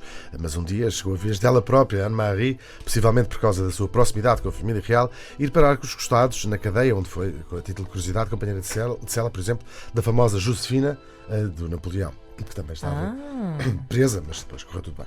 Ainda raparam o cabelo a Anne-Marie e quase lhe fizeram a barba rente ao queixo. não tivesse sido milagrosamente salva pela intervenção de um amigo. Em 1794, Curtius, o tal médico, se lembra, morreu e deixou-lhe a sua coleção de figuras em cera. Em 1802, já casado e com filhos, faz uma exposição em Londres, apanhada pelas guerras napoleónicas, vê-se forçada a permanecer em Inglaterra, onde, depois de 33 anos de digressão, resolve abrir um museu em Baker Street, com imensos salões, verdadeiros cenários para as suas figuras expostas. O museu foi sendo depois ampliado e gerido pelos filhos, depois o neto e por aí fora. Pulei fora. Hoje é uma das maiores atrações turísticas de Londres. Existe também um pouco por todo o mundo, de Amsterdão a Beijing, de Singapura a Las Vegas, de Sydney a Nova Delhi, da Buraca Isso é que eu gostava de ver, o Museu de Cera da Buraca, isso é que eu queria. Da coleção fazem parte algumas máscaras originais feitas pela própria Madame Tussauds, que tem, portanto, 200 e muitos anos. E na entrada do Museu de Londres está um autorretrato seu, em cera, naturalmente. E foi precisamente em Londres que morreu durante o sono, ou como às vezes dizem algumas pessoas, acordou morta. Madame Tussauds faz hoje 169 anos. Vamos todos morrer com Hugo van der Ding. Mais notícias? Oh meu Deus! Vou aproveitar para mostrar o meu boneco no nosso direto do Quais são as ilhas Facebook. do grupo oriental? Só para queimar a nossa colega. Só para queimar a colega. É as Flores, o Corvo, a Santa Maria e... Todos morrer É, com Hugo van der não, Ding. mostraste Mas tudo. nós estudámos isto na escola. Tudo. Bom, neste dia, em 2014, portanto, talvez seja a morte mais recente de que falo aqui nestas 2 semanas que já vem levando comigo. Morria na cidade do México Gabriel García Márquez, escritor colombiano, que tinha nascido em Aracataca, que não é no Japão, curiosamente é na Colômbia, em 1927. Gabo, como é carinhosamente tratado pelos colombianos, ou por aquelas pessoas que têm a mania de se armar logo em íntimas. Então, Gabo, dê cá 2 beijinhos, não podemos pendurar. Bom, ele foi, a verdade é essa, um dos autores mais lidos e populares do século XX, o que não é um feito pequeno se tivermos em conta que escreveu sempre em espanhol. É que estas listas são sempre dominadas por escritores anglo-saxónicos, é o mundo que temos, chamemos assim. Se perguntarmos a alguém que nos diga o seu livro preferido, aposto um bitoque em... Quais são os vossos sítios preferidos, assim, sem pensarem muito? Bitoques. Melhor bitoque de Lisboa. O melhor bitoque? Sei lá. Está bem. Então é um bitoque exatamente aí. Pois, E no Pode ser Porto? um bifinho. Uma francesinha Pode no ser Ah, Cunha. tá bem, Pode uma ser francinha no um Santiago, preguinho, vamos lá. um preguinho Santiago, no Café pronto. do Passo, pode ser? O Santiago é aquele em frente ao Coliseu, Coliseu, então é é. o meu favorito. É, Então portanto, aposto uma francesinha no Santiago em como 100 anos de solidão apareceria nesse top claro. das pessoas Ah, quando sim, perguntam claro. qual é o seu livro preferido. Não tenho a Sobretudo certeza. as que não leram. As que não leram, é isso que eu- Aí está, exatamente desculpa, o que eu ia peço dizer a seguir. Está ali no meu teleponto.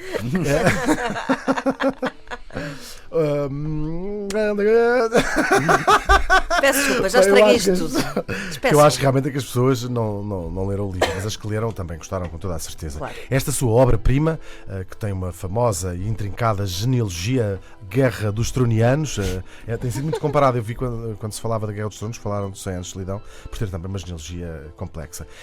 Mas é um dos monumentos e, quiçá, o expoente máximo do realismo mágico. O realismo mágico, passa a explicar, é um estilo muito estimado na América Latina e que é, por exemplo, são 2 pessoas normais a conversar uma com a outra e nisto entra um coelho vestido de noiva do Minho e pergunta: então estavam a falar de quê, filha? É mais ou menos isso. Gostava que houvesse realismo mágico na pornografia. Às vezes há um pouco. Isso é do teu. Mas Gabo, se me dá licença de tratá-lo assim, não escreveu apenas romances, foi também mestre de contos ou de peças jornalísticas. Aliás, era essa a sua formação original. Destacam-se aqui, vou destacar 2 dos seus trabalhos: Relato de um Náufrago, A Notícia de um Sequestro, reportagens mais ou menos alargadas, também de livro, sobre, respectivamente, um tipo que sobreviveu a um naufrágio e uma tipa que sobrevive a um sequestro, como penso que os nomes não deixariam margem para dúvidas, e aconselho a lerem, que são bem interessantes. Por mim, eu não consigo decidir se gosto, onde é que se manifesta mais o gênio deste homem, se nesses trabalhos jornalísticos ou se os romances como Ninguém Escreve ao Coronel, O Outono do Patriarca ou O Amor nos Tempos de Cólera, que é de longe, confesso, o meu livro favorito de Gabriel García Márquez. Quem também não se conseguiu, pelo menos, decidir é aquela academia sueca que atribui os Nobel, que foi exatamente isso que eles disseram quando lhe deram o prémio em 1982. Mas escolher para quê? Não é se podemos ter as duas coisas. Claro. Ocupa um bocadinho mais espaço nas prateleiras, mas a vida é mesmo assim. Bom, e quase tão conhecida como a obra foi a sua atividade política. Era amigo muito próximo de Fidel Castro, fica sempre de pé atrás, mas pronto. E foi um comprometido socialista durante toda a sua vida. E também a sua obra foi muitas vezes manifesto contra o domínio político e cultural norte-americano e usou o seu reconhecimento nacional e internacional, por exemplo, para servir de mediador entre o governo colombiano e as Farc, esse famoso movimento de guerrilha que nos anos 80 e 90 e até um pouco antes destruiu basicamente a Colômbia. Mas pronto, a Colômbia também não era propriamente já uma coisa assim muito especial. Agora está na moda, Vão a Cartagena das Índias, que é um sítio bem bonito, e tragam de lá, se forem, mandem-me uma mensagem, que eu preciso de uma encomenda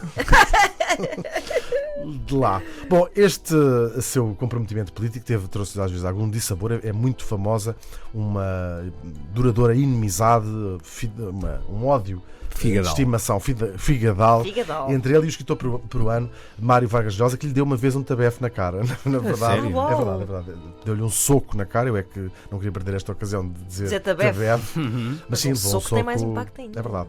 E lembro, e talvez vocês também se recordem, que ele, Gabriel Garcia Marques, foi uma das maiores vítimas de fake news aqui há um tempo, sob a forma de um texto supostamente escrito por ele, que é um estilo muito piegas, só se vive uma vez e mesmo assim mal.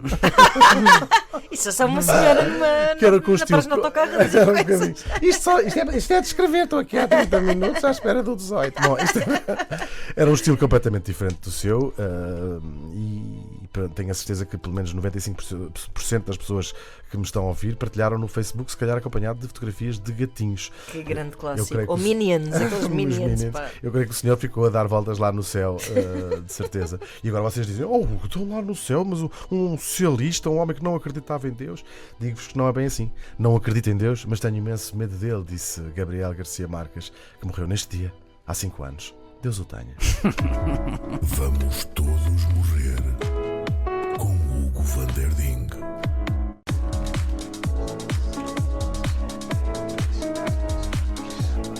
Estas vozes perturbam, vocês não ouvem? Mas é um sussurro. Vamos todos morrer. São as E vozes esta do voz além. do António Freitas também nos perturba um pouco. Mas isso não me perturba muito, confesso. São vozes do além, exatamente.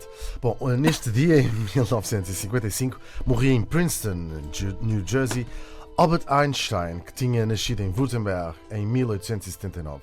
Não é preciso ser astrofísico, portanto, para perceber que morreu aos 76 anos. Para mim é que eu sou de humanidades e faço muito mal essas contas. Também sou de letras, confesso. Einstein dispensa apresentações, mas diremos... Ele vai dizer Einstein o tempo todo. Sempre. Eu gosto mais quando é em francês, mas às vezes toca-nos o alemão. Bom, ele dispensa apresentações, mas diremos que era físico, o que soa sempre um pouco redutor relativamente ao seu gênio, porque tudo é relativo, não é? Falar o que ele fez aqui. Por falar em tudo é relativo, ao contrário, eu gostava de desfazer este mito, ao contrário da crença popular, esta não é a formulação da sua teoria da relatividade. Na verdade, é bastante mais complexo que Pois isso. é. Trata-se de um trabalho académico longuíssimo que lhe levou anos a escrever e que se divide, grosseiramente, na teoria da relatividade restrita e na teoria geral da relatividade. Assim, quando alguém vos disser hoje está frio, mas no Polo Norte ainda está mais, em vez de responderem pois isto é tudo relativo, experimentem responder pois as leis da física são idênticas em relação a qualquer referencial inercial. Ou então, pois a velocidade da luz no vácuo é constante. Ou então respondam simplesmente está bem. Está bem. Está bem. Está a giro. Bom, entre centenas de outros contributos, Einstein, que aos 12 anos já tinha descoberto por si próprio o teorema de Pitágoras, formulou também a quiçá mais famosa equação da história E igual a MC ao quadrado, que pode ser hoje admirada em tatuagens nos braços e nas costas de toda a sorte de Às vezes escrita em cirílico, também. para confundir ou em japonês ou em árabe. Bom, e estas pessoas que trazem estas tatuagens são geralmente pessoas de aspecto duvidoso. Não que Albert tivesse um aspecto impecável, longe disso, vestia-se pior que uma sufragista dos anos 20. Imagem. Hipster, antes de existirem os hipsters, que é a própria definição de hipster, foi ele que inventou o conceito de sandálias com meias, se recordam. Muito bem. Obrigado por isso, Einstein. Outra coisa também não se espera dos cientistas, não é? Não é propriamente gente Sim, que ande não é um sempre ícone de estilo. impecável, não é? Bom, mas no seu uber notável currículo, que inclui, claro, um Nobel da Física, contava com um único arrependimento: ter incentivado o Presidente Roosevelt a desenvolver a bomba atómica, o que terá levado à criação do Projeto Manhattan, que não é uma semana da moda, mas foge agora um bocadinho ao óbito, podemos também explicar o que foi o Projeto Manhattan. Vou passar, portanto, à frente. Einstein é também, curiosamente, uma popstar e a sua cara, com a sua língua, anda por canecas, t-shirts, porta-chaves, rolos de papel higiênico, pósteres do IKEA, daqueles que já vêm com a moldura Sim. à volta. Sabem o que estou a dizer? Estou a tossir? Já está melhor. Bom, e basicamente em tudo que dê para estampar uma cara, vocês conseguem encontrar a cara deste senhor. A cultura pop tem as suas virtudes e os seus defeitos, e o eminente físico é das pessoas mais erradamente citadas de sempre. Quem nunca partilhou. É tipo assim a Fernando É tudo Pessoa, mente- pedras sim, no caminho. sim. E o Churchill. A definição de loucura é fazer a mesma coisa várias vezes sem conta e esperar resultados diferentes, que atira a primeira onda gravitacional. Eu próprio já partilhei várias vezes, mas fiquem sabendo. Isso não foi o Einstein que disse. Nunca tais palavras trespassaram a barreira dos dentes do gênio. Por outro lado, se disserem há duas coisas infinitas, o universo e a estupidez humana, e não tenho a certeza em relação ao universo, essa podem partilhar à Ai, vontade. fico mais descansada, que que é essa é a minha mesmo- favorita. Essa vê-se muito, sim. Sim, Essa sim, encontra-se sim. muito. Eu não sei em que circunstâncias é que ele a terá dito, mas desconfio que ele tomava o pequeno almoço na mesma pastelaria do que eu, porque eu vou lá todos os dias há 10 anos comer um pão de leite misto e beber um café, e todos os dias a menina pergunta-me: então e o que é que vai ser hoje? O universo é de facto infinito. Bom, mas vamos voltar à física, ao fim deste espaço de tempo. Perceberam? Espaço. boa. Epá, Tempo. fortíssimo, Sim. fortíssimo. Hoje estou fortíssimo. As suas teorias têm sido e continuam a ser demonstradas, e o seu brilhantismo não para de fascinar e, por que não dizer, comover várias gerações de astrofísicos e até de pessoas burras como um calhau, não desfazendo dos meus colegas. Como aconteceu ainda há dias, Sacana. Sinto que me quando, integro. quando os olhos do mundo viram pela primeira vez um buraco negro, coisa que Einstein tinha previsto há mais de 100 anos atrás. Esta verdadeira maia da física entrou no seu próprio buraco negro faz hoje 64 anos. Vamos todos morrer com Hugo van der Ding. Mas agora, como sabem, e como sempre, a esta hora, é isso Como mesmo. tudo na vida. Como tudo na vida, vamos todos morrer.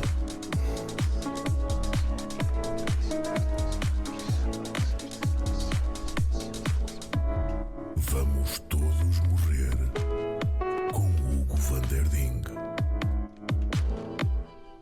Pois é, neste dia, em 1994, morria em Nova York Richard Nixon, que tinha nascido em Yorba Linda, na Califórnia. Como assim? Yorba Linda! Yorba Linda. Na Tu é Cal- que és. Yorba... Quem mais diz é quem mais é. Ele tinha nascido em 1913. Na história da América, Nixon foi dos presidentes que saiu do cargo com pior imagem. Bom, à parte talvez de Lincoln e de Kennedy, que saíram respectivamente com 1 e 3 balas na cabeça, o que não ajuda muito à imagem, pelo menos ao nível Não, da cara. desfigura muito. Sim. Este advogado de formação foi, com apenas 40 anos, eleito vice-presidente do republicano Eisenhower em 1952, e foi isso que fez durante os 8 anos que durou o mandato do velho general, ser vice-presidente. Um emprego que consiste basicamente em ficar sentado à espera, não se vai dar o caso, do presidente morrer. E por falar nisso, é ele quem concorre depois, em 1960, contra o jovem senador John Kennedy, e perde, como se sabe. Não por muito, mas perde. Volta a concorrer em 1968 e aqui ganha. Se não ganhasse, eu não estava a falar dele, não é? Naturalmente. Verdade. Bom, durante o seu primeiro mandato, Nixon põe fim à Guerra do Vietnã, trata do repatriamento dos prisioneiros de guerra e acaba com o serviço militar obrigatório. Também restabelece relações diplomáticas com a China e assina tratados de desarmamento com a União Soviética. Impõe a dessegregação racial nas escolas do Sul, cria a Agência de Proteção Ambiental e lança o Plano Nacional de Luta contra o Cancro. E preside também a aterragem, a alunagem da Apollo 11, cumprindo assim a célebre promessa de Kennedy de até ao final desta década pôr um homem na Lua. Toda a gente sabe que era A assim que ele voz da- falava. da- Era assim. Ele foi ainda mais longe e pôs 12, nada menos do que 12 homens na Lua. Seguramente por tudo isto foi reeleito em 1972 numa vitória absolutamente esmagadora. Neste seu segundo mandato, o apoio a Israel na guerra do Yom Kippur haveria de lançar a escada para a retomada do processo de paz no Médio Oriente. Bom, e de caminho, criar no Ocidente a gravíssima crise de petróleo de 1972, que poderia ter sido muito pior se houvesse mais portugueses com carro na altura e que fossem a correr, Claro que sim. Encher jarricas. como é o nosso hábito, para as bombas de gasolina. Bom, e por falar em correr, foi também com Nixon que os americanos correram com o presidente Allende do Chile e instalaram no poder esse grande querido ditador Augusto Pinochet. Esse fofão. Verdade, mas Nixon em breve Eles são bons nisso, os Eles são americanos. ótimos em São pôr ótimos. ditadores um pouco por todo o mundo. E é um truque que fizeram algumas vezes. É, continuam a fazer, na verdade. É verdade. O Allende também não era genial. Também é mas verdade, divide-se também é aqui um verdade bocadinho. seja dito. É sempre, Sim, é não sempre era divide. nenhuma assim, nenhuma flor que se cheira. Bom, mas em breve Nixon teria assuntos bem mais preocupantes em casa.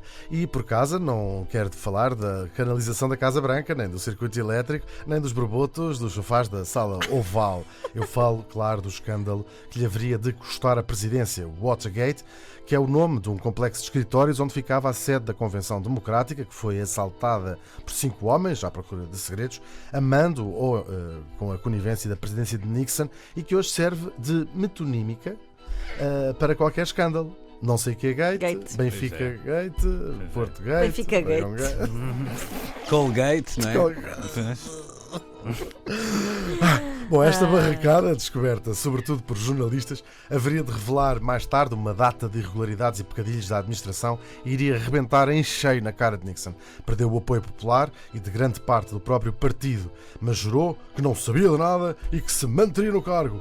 Não sou um bandido! Disse ele perante centenas de Já não jornalistas. estava. Ah, não, isso era o Kennedy que falava assim, não é? Eu quero dizer peço assim, desculpa. até ao final da década vamos pôr um homem na Lua, caralho. É isso, já percebi. Bom, ao longo de 1900... Ainda vamos descobrir que os Estados Unidos tiveram um presidente de Viseu daqui a pouco. com Claro, sotaque. Até ao final da década vamos pôr um homem na Lua, ou eu não me chamo Sim, Kenny. senhor. Kenny.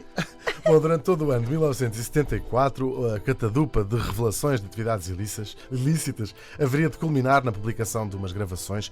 Isto é tudo muito parecido com o atual presidente Trump, que lá está. claro. Não sei se isto vos ringa uma bela. Ringa, ringa. Bom, entretanto, foi através de umas gravações de conversas telefónicas provado que o presidente sabia do assalto ao Watergate e que soube pouco tempo depois deste ter acontecido. O Senado passou-se, iniciou um processo de impeachment e Nixon, num dos mais famosos discursos da história, renunciou ao cargo perante os olhos da América, através da televisão, claro, no dia 9 de agosto de 74. Foi o primeiro e até hoje o único presidente a renunciar ao cargo. Saída em desgraça, Nixon conseguiu, nos seus últimos anos, reabilitar a imagem, em parte como orador e, noutra parte, como diplomata informal, fazendo várias visitas, entre aspas, de Estado, um pouco por todo o mundo. E permanece, para o bem e para o mal, como um dos mais fascinantes presidentes americanos. No seu discurso inaugural, em 1969, disse: isto é maior... Então tens que decidir qual é a voz bem. Já não sabe. Isto é a maior honra que a história pode conceder a alguém é lembrá-lo como um obreiro da paz.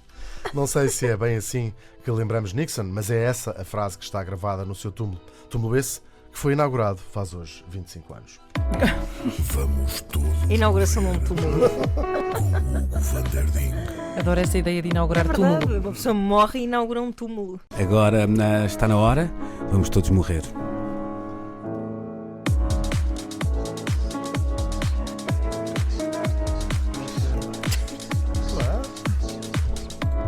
Vamos todos morrer com Hugo van der Ding. Vamos lá então. Vamos Todos todos morrer. Neste dia, mas quem morreu neste dia em 2007 foi, morreu em Moscou, Boris Yeltsin. Ficaram tristes? Já sabiam? Já sabíamos. Tristíssimo. Oh, meu Ele tinha Deus! nascido em Talinsky em 1931. Este político, que foi dos 100 ao 0 de popularidade, gastando imenso combustível, serviu como presidente da Federação Russa, dos vários nomes porque aquilo teve, desde 1991 a 1999. Inicialmente ele foi um apoiante das reformas de Gorbachev e aproveitou depois essas mesmas reformas, a famosa perestroika, para se tornar um dos seus maiores críticos. Inacreditável. E acabariam por se tornar inimigos figadais. Mas eu não vou falar agora aqui do fígado de Boris Yeltsin. Havia tanto para dizer. Até porque não há. Exato. Da isca, não é? Da isca. É um passador. Está marinado já. Há O muito nosso tempo. Boris demitiu-se do Politburo nos finais de 1987, sendo o primeiro político russo a fazê-lo, e assim ganhou uma aura de rebelde, o que lhe valeu um enorme apoio popular. Em 1990 é eleito presidente do Soviete Supremo e depois, em 91, através já do voto popular, chega a presidente da recém-formada República Socialista Federativa Soviética da Rússia. Caramba. Que ele teve os nomes Isso nunca mais rangidos. acabava. Gorbachev acabou por se demitir e a União Soviética é dissolvida a 25 de dezembro de 1991. Que é um belo dia para dissolver também uma União É Soviética. o sim, sim. Natal. Eu acho que lá é mais tarde. Mas Desembrulham, uns dias mais tarde. desembrulham República. Pois é, eles não nos celebram o reis. Natal nesse Não, dia. Pois são é, pois é, são ortodoxos. ortodoxos, claro. O Boris continuou presidente da agora chamada Federação Russa, mas o seu mandato cedo se pautou por escândalos de corrupção e por uma enorme crise económica. Realmente acabava de tirar a cabeça. Ele privatizou muitas das empresas estatais, sobretudo as ligadas ao petróleo, e que, graças a si, ficaram nas mãos de 3 ou 4 pessoas, os tais oligarcas. É sempre bem. Bem se aplica na Rússia aquela célebre frase do Leopardo, il gatto pardo, em italiano: é preciso que tudo mude para que tudo fique na mesma. Com a sua popularidade já bastante afetada, ainda houve em 1993 uma tentativa de mandá-lo para as ortigas. Se lembra? Lembro de ver isto tudo na televisão. Mas ele mandou dissolver o Parlamento, a coisa ficou preta, houve assim uns tanques a cercar o edifício estas imagens correram todo, Verdade. obviamente. Morreram umas quantas pessoas, mas ele lá se manteve impecável no cargo. Apesar de tudo isto e destas contestações, foi reeleito em 1996, derrotando por mais de 14% o candidato ligado ao Partido Comunista. Ou seja, entre a Noda e o buraco, os russos escolheram a Noda, ou terá sido o buraco, nunca se percebeu muito bem. Que a verdade é que a política russa, desde há 1000 anos, é um enorme olha, pior não fica. E depois, passado um ano, Olha, ficou. afinal fica. Bom, apesar da transformação da Rússia numa economia de mercado, os resultados não foram brilhantes, coitado. Os russos deixaram de fazer filas para o pão e passaram a fazer filas para os Big Macs à porta do mesmo, não é? Bom, sendo agora, entretanto, por causa disto tudo, ele foi criticado, começou a ser criticado por todos os que o tinham apoiado e a população em geral começou, basicamente, a odiá-lo. E ele acaba por se demitir em 1999, no meio de um gigantesco colapso económico. Peço que me perdoem que os nossos sonhos não se tenham tornado realidade. Estou a citar. A voz de Boris Yeltsin. Muito Aquilo bem. que parecia fácil mostrou-se extremamente difícil. Peço desculpa a todos que acreditaram que com o simples POC passaríamos de um sistema cinzento e totalitário para um futuro radioso e rico. Eu próprio acreditei nisso. Mas assim está claro o suficiente. Mas quero que saibam que a dor de cada um de vocês sinto no meu coração, disse no seu discurso de demissão. Está bem, abelha, responderam os russos. A verdade é que quando ele saiu, a sua taxa de aprovação rondava os 2%. Acho que nem o Cavaco. Uma taxa tão baixa. Internacionalmente, no entanto, o Boris Yeltsin ficou ligado sobretudo à derrocada da União Soviética, o que toda a gente achou naturalmente bem. Lá o que ele fez da economia russa, a gente quis saber menos, que eles são russos que se entendam, mas também ajudou à popularidade no resto do mundo o facto de aquela figura de bom gigante e a sua gargalhada de Pai Natal. Lembram-se? Sim, sim, Ainda bem, perfeitamente. ele também se há de lembrar da vossa gargalhada, onde quer que esteja. Bom, com a sua demissão, sobe ao poder o seu primeiro-ministro, none other than Vladimir Putin, que também já lá está. Não, que ainda, Não que está. ainda Já lá lá está. Há Não 20 está ainda. 20 anos depois, continua lá. Bom, e já quem já lá está mesmo e que foi desta para melhor, com um ataque cardíaco, foi o nosso Boris Yeltsin. Na altura da sua morte, num discurso muito simpático na ocasião, Gorbachev, que não podia com ele nem com molho de Strogonoff, disse: ele lá fez muito para o país. O Gorbachev falava assim, não tinha reconhecido. Ele fez muito para o país. Olha como fez muito para o país, fez muito para o país. Mas também cometeu erros gravíssimos. Erros gravíssimos. Estava condenado ao destino trágico. Estava condenado ao destino trágico. Gorbachev repetia sempre as frases 2 vezes. E por acaso, de facto, estava condenado a um destino trágico. Como se viu, minhas colegas e meu colega, é possível fazer a biografia de Boris Yeltsin sem referir que ele era um grande bêbado. Boris Yeltsin deixou de beber faz hoje 12 anos. Vamos todos morrer com Hugo van der Ding. Mas pagava para ver isso. Ora bem, está na hora então, faltam 24 minutos para as 9. É a minha rubrica, mas fazer o que quiser. Mas eu gosto é o trás. Trás. Deixa eu ouvir o meu nome. Vanderding. Esta rubrica está pela hora da morte. Está mesmo. Bom, neste dia, em 2004, morria em Manhattan Josephine Esther Mentzer. Quem? Sassons. Pronto, realmente assim não chegam lá. Mas peguem no diminutivo do nome do meio, Esther, e depois juntem-lhe um apelido de casada, Loader. E temos não só... E dá um creme. Dá um creme, não só o nome dela, como uma das marcas mais reconhecíveis no mundo todo, não é? A famosa Estée Lauder. Ao contrário do que ela gostava de fazer acreditar, não tinha nascido em Viena e não descendia de uma família de aristocratas europeus. Mentirosa. Tinha nascido sim em 1906 no nova-iorquiníssimo bairro de Queens. Filha de uma mãe judia checa, na altura checoslovaca, dona de casa, e de um pai judeu-húngaro que tinha uma loja de ferragens. Nada mal, pronto. É o que Mas é ela o que é. escondia essas origens. Escondia, ela inventava assim umas coisas. Ai, lá que... dela. Era meu mitomana. Deus, E foi precisamente pretenciosa. Coitada. Mas também já lá estava. Pois. Foi precisamente nessa loja do pai que a nossa pequena Esther descobriu a sua primeira paixão, que é fazer dinheiro. Vamos agora inserir aqui uma piada ligeiramente antissemita. Obrigada pelo aviso. Exato. Bom, certa vez ela foi ajudar um tio que era químico e que tinha inventado umas quantas fórmulas secretas de cremes para a cara, e ela pensou, olha, vai ser mesmo com isto. Não é tarde nem é cedo. Estávamos em 1914 e a Esther começou a vender aquilo às amiguinhas da escola. Tinha, portanto, ela 12 anos, não é? Ou 8. Agora, Bem. Ai, meu Deus, era uma criança, pronto. Mesmo. Aquilo é mesmo, Ninguém foi mesmo- precisa de cremes com essa mesmo idade. pequena. Bom, as amigas devem ter adorado o facto de que ela própria tinha uma pele ótima, e isto é mesmo verdade, e ajudou a anunciar, era quase um anúncio vivo dos seus produtos. E assim lançou a primeira pedra do que viria a ser o seu grande império. Nada mal para uma rapariga de sotaque estrangeiro, nascida no Queens. Mesmo. Em 1930, casa-se com o contabilista Joe Lauder. Sim, que ela não dava ponto sem nó, e um contabilista dá sempre jeito, não é? Eu que o diga. Bom, o negócio dos cremes corria bem, e em 1932 criaram a Lauder Chemists. E pouco depois anunciavam os seus produtos numa lista dos telefones. É genial, não é? Conta-se que certa vez a empregada de uma cliente dela pôs o creme na salada a jogar que era maionese. Uau! Isso aconteceu. Quê? E ela disse assim, ai, não faz mal que eu só uso produtos naturais.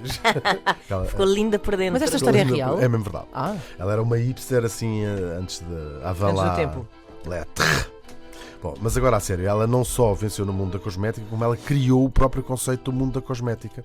Ela dizia, e com alguma razão, que a mulher moderna tem uns 10 minutos de manhã e outros 10 minutos à noite para tratar da cara, não é? Verdade. E vai daí, ela criou uns cremes que não precisavam mesmo mais do que isso, 10 minutos de manhã e 10 minutos à noite. Este conceito, quick and effective, foi um sucesso do caraças. É brilhante, não é? É uma ideia Sim, genial. senhor. Ela também deve ter achado que era brilhante e resolveu focar-se totalmente no negócio. Ofereceu um par de patins ao marido. oh, que sorte. No Divorciou-se Natal. no Natal.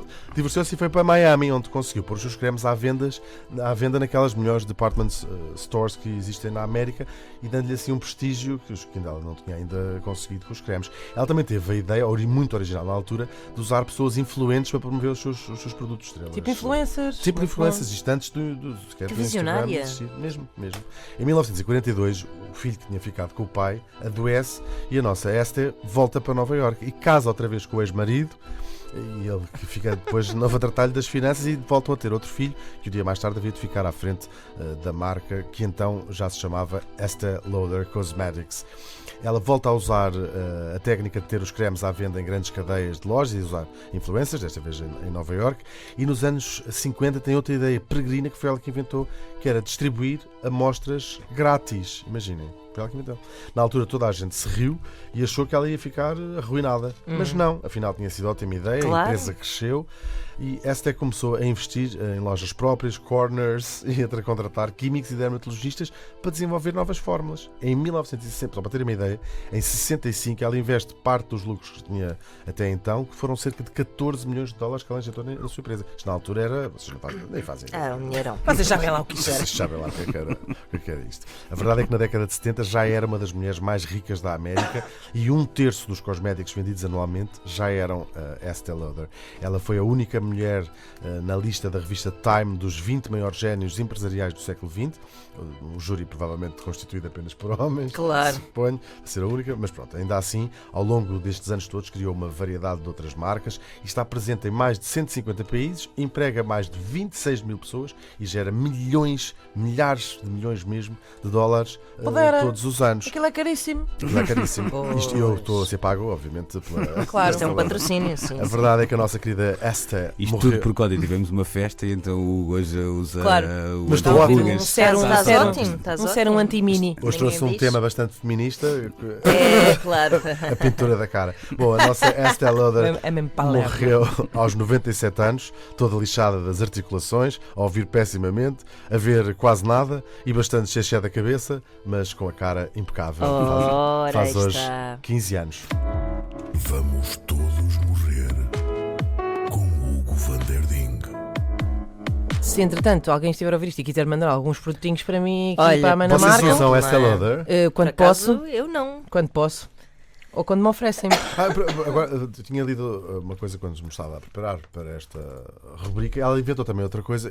O perfume punha-se atrás das orelhas, não é? Sim, sim. E ela inventou, que foi também um sucesso comercial do caraças, que era, no fundo, o que é hoje o gel de banho, aqueles coisas de pôr no banho. Ou seja, enchiam a banheira de água, punham para lá o perfume e ficavam já com o perfume. Ah, banhavas-te em perfume? Sais, não sei Aqueles como é que sais se de chama. banho. Sais de Ah, banho. sim, sais perfumados. Foi ela que Eu inventou. gostei da ideia de ela ser a primeira pessoa a ter pensado nas amostras As grátis. motas grátis, Epá, é isso verdade. é E muito toda a gente disse assim: epá, esta mulher é maluca. A dar tudo. É, a dar tudo. E foi ótimo ela ter-se lembrado disso, porque logo a seguir começaram a inventar as revistas, que era para depois poderem colar lá as amostras. Exatamente, pois é. Inventou a cola. Era, Umas coisas inicialmente, levam às outras, não é? No início era cuspo da própria Esther Sim. e depois passou a ser uma cola que não sei onde é que ele Exato. vem. Não deixa de ser irónico Mandem cremes. que o Hugo van der Ding se tenha referido, no caso, a Esther Lauder como brilhante, quando muitas vezes o que ela queria era tirar os brilhos. O tirar os brilhos da cara. Ah, Exato. muito Isso é mais a bem, maquilhagem. Muito bem. Pois, Mas pronto, seja como for, que não se perca aqui o cerne da questão, que é, se quiserem mandar o cerne ou um anti-cerne também, para nós podermos usar. Está ótimo, está uma sequência Está ótima. tudo bem.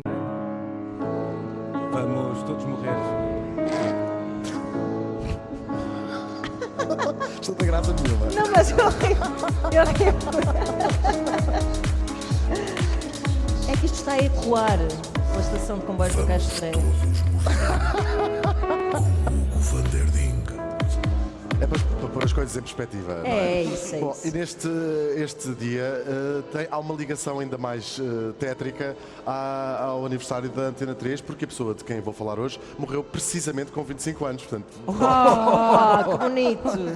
é verdade. Neste dia, em 1916, morria em Paris o poeta Mário de Sá Carneiro, que tinha nascido em Lisboa em 1890. Este membro da geração Orfeu foi um dos expoentes máximos do modernismo. Era uma pessoa muito moderna, sempre foi, desde pequenino, e é uma coisa que nós gostamos muito aqui, é de pessoas modernas. Ele nasceu numa família que podia, e matriculou-se na Faculdade de Direito em Coimbra, mas não acabou sequer o primeiro ano. Quem nunca, não é?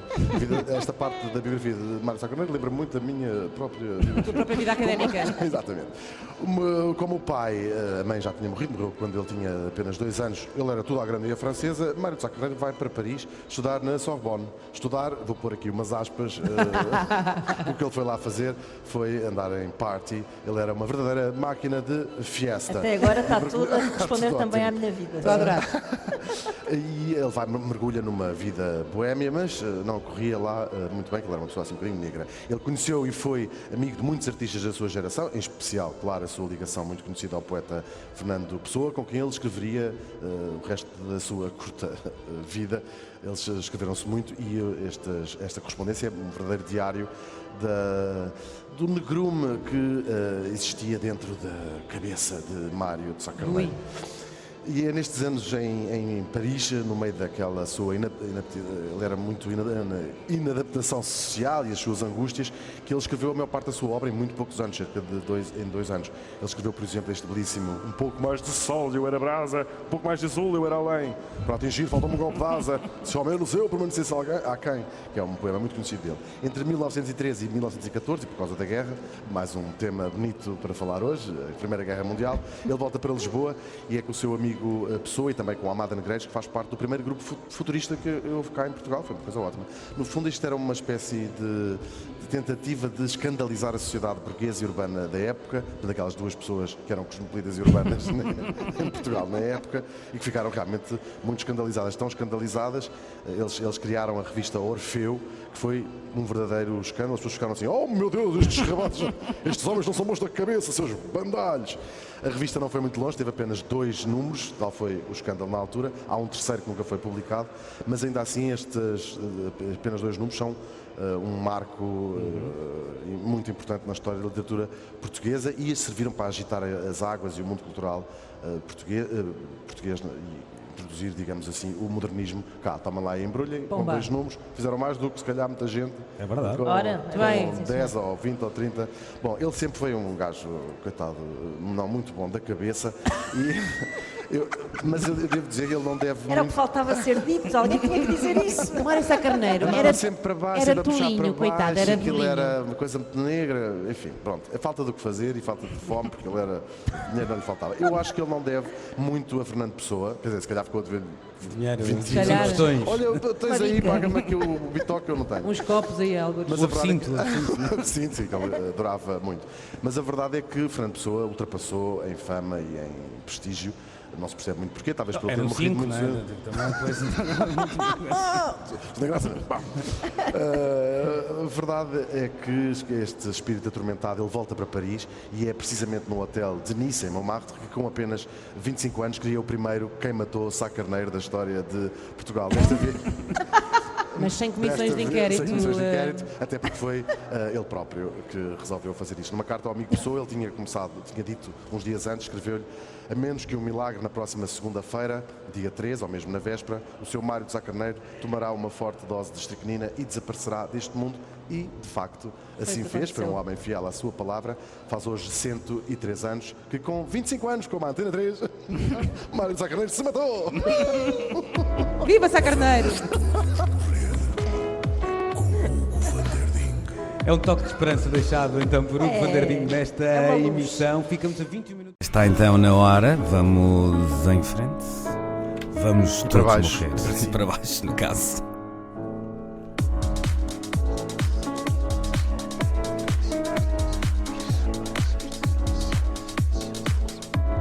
Vamos todos morrer com Hugo van der Ding.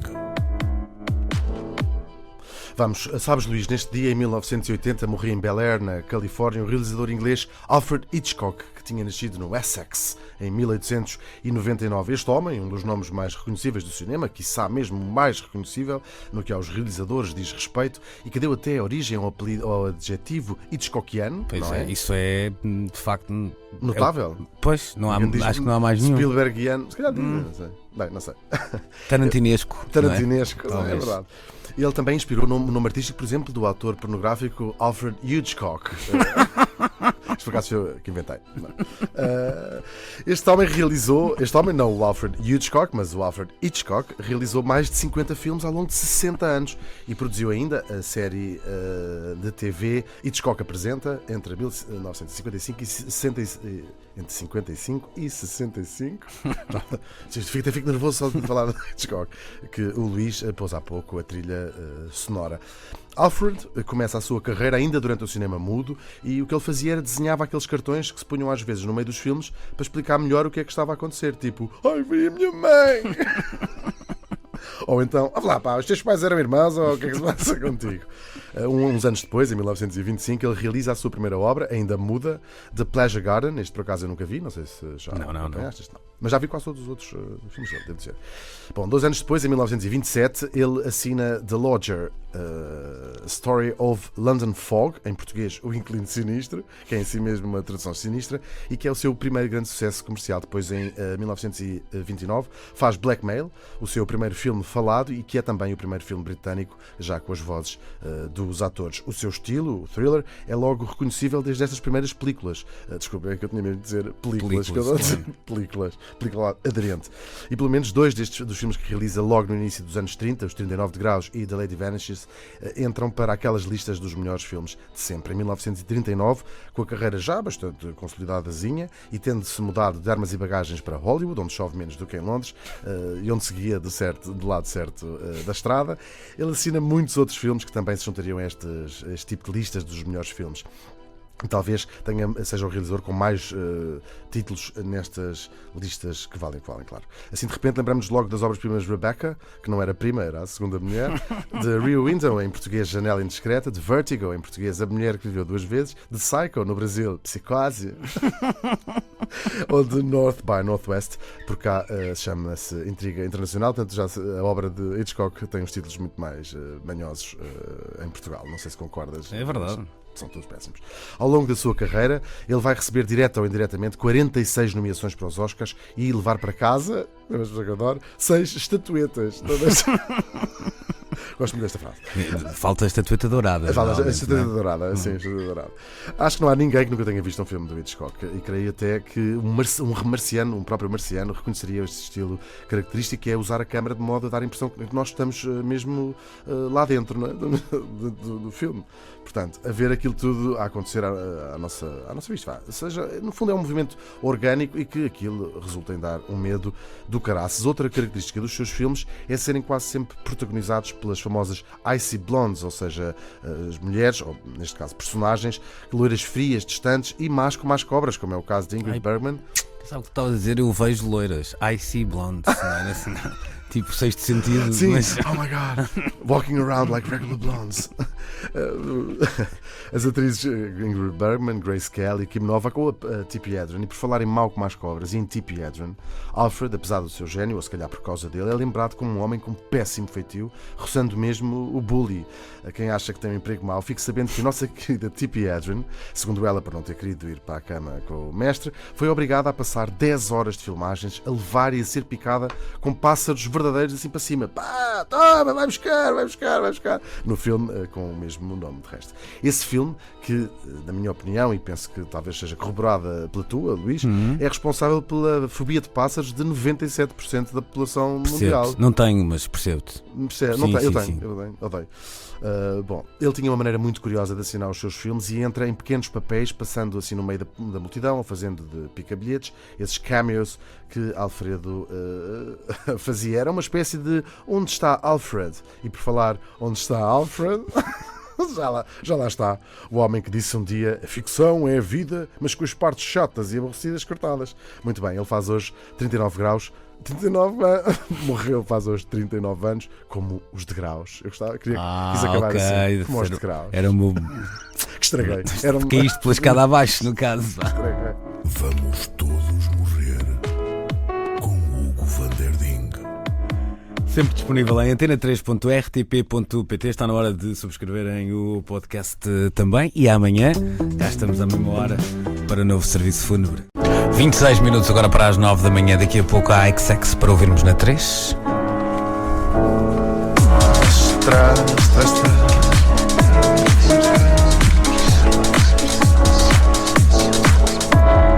Vamos todos morrer com Hugo van der Ding. Eu hoje acordei cheio de vontade de rir. Vou tentar agora levantar um tom mais solene e vou trazer uma personagem que não é muito conhecida, mas que me valia bem a pena ser conhecida, e vamos lembrá-la hoje. Vamos a isso. Neste dia, 1926, morria em Jacksonville, na Flórida, a aviadora Bessie Coleman, que tinha nascido no Texas em 1892. Esta mulher foi a primeira mulher afro-americana e também descendente de nativos americanos, os índios, a obter o brevet de piloto. De pilota, não é? Neste caso. Nascida numa família de agricultores, com mais 12 irmãos, de um pai com ascendência Cherokee, a tribo, não o Jeep, e de uma mãe afro-americana, ela chegou a trabalhar bastante nova numa plantação de algodão, que é um grande clássico americano. Ela depois foi estudar para uma daquelas escolas segregadas, por cores, e tinha de fazer quase 7 km a pé todos os dias. Não sei se nesta altura ela já iria... A voar. A voar. Bom, apesar disso, para além das aulas, ela tinha ainda que ajudar os irmãos mais novos e fazer umas horas quase todos os dias na apanha do algodão. ainda assim ela foi uma excelente aluna, sobretudo a matemática, e tentou ainda uma universidade que na altura era muito recente, só para negros, onde ela se inscreveu com o pouco dinheiro que tinha juntado, mas o dinheiro durou só, coitada, para um semestre e ela teve de voltar para casa e depois seguiu para Chicago, onde trabalhou como manicure, e foi exatamente nesse salão que ficou fascinada com as histórias dos pilotos que estavam a voltar da Primeira Guerra Mundial e que iam arranjar as unhas. Talvez fossem senhor. As suas mulheres, não é? Devia ser. Mas não podemos ser gender, Claro. fluid. Sim, nesta altura. Neste tempo tenho dúvidas, mas ok. Bom, vai daí, ela arranjou um segundo emprego num restaurante de Chile, a fazer chili con carne, para tentar ir tirar a licença de voo. Acontece que nesta altura, por volta de 1916, as escolas de pilotos americanas, muito modernas, não aceitavam nem mulheres nem negros, e Bessie não foi de moda. Reunia, lá está. Ela reunia, eram 2 em 1, eram 3 em 1 até, porque Exato. também era Native American.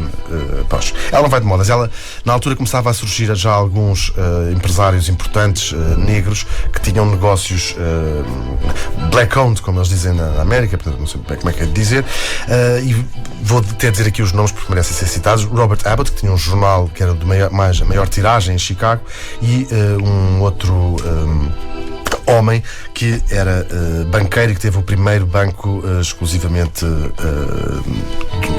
negro. O banco não era negro, ele é que era. E os seus clientes também, não é? Bing, é verdade.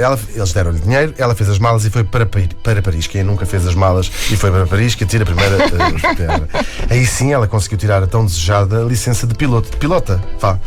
É extraordinário que ao fim de 100 anos ainda não existe palavra para uma mulher que vá pilotar um avião sem ser maluca.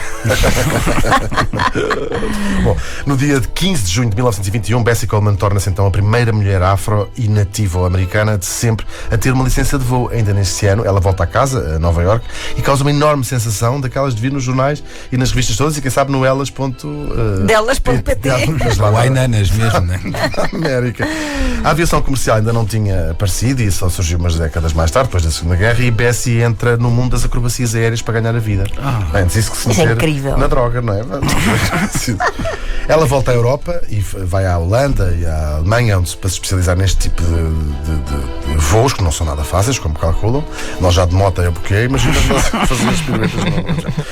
Bom, ela durante 5 anos, esta Queen Bessie, como era chamada, foi uma estrela absoluta das acrobacias aéreas. Ela fazia coisas muito arriscadíssimas mesmo, até havia quem a criticasse um bocado por ser tão ousada, mas ela era admirada de facto tanto por negros como por brancos. E eu digo por negros e por brancos porque ela chegou, como que uma pequena história, chegou a ser convidada para entrar num filme, a fazer naturalmente de aviador, e quando chegou ao set no primeiro dia percebeu que a primeira cena ela aparecia toda esfarrapada, com um pau e uma trouxa às costas. Ela mandou toda a gente para o caraças e foi-se embora, porque ela foi, durante toda a sua curta vida, sempre defensora do final deste tipo de estereótipos raciais. Portanto, ela tinha um sonho de abrir uma escola de pilotos só para negros e que aceitasse naturalmente mulheres. Ela não chegou a concretizar o seu sonho, mas é ainda hoje um exemplo e uma inspiração para gerações de homens e mulheres afro-americanos de poderem voar mais alto. Já o seu voo foi interrompido em Jacksonville durante um espetáculo de acrobacias, quando o seu avião se despenhou de uma altura de 600 metros e veio parar ao chão. Mas Bessie Coleman, esta mulher extraordinária, ganhou outras asas. Desculpem. Faz hoje 93 anos. O tempo realmente passa a voar. Parece que foi ontem. Eu não queria nada ter acabado. Este tom. Estava a pedir Passa a voar. Ficaria contente, certamente. Ficaria. Vamos todos morrer. Estamos disponível em antena3.rtp.pt. Podem escutar as edições anteriores, podem também subscrever o podcast, podem ver o Hugo Van Der Ding também no Facebook da Antena 3.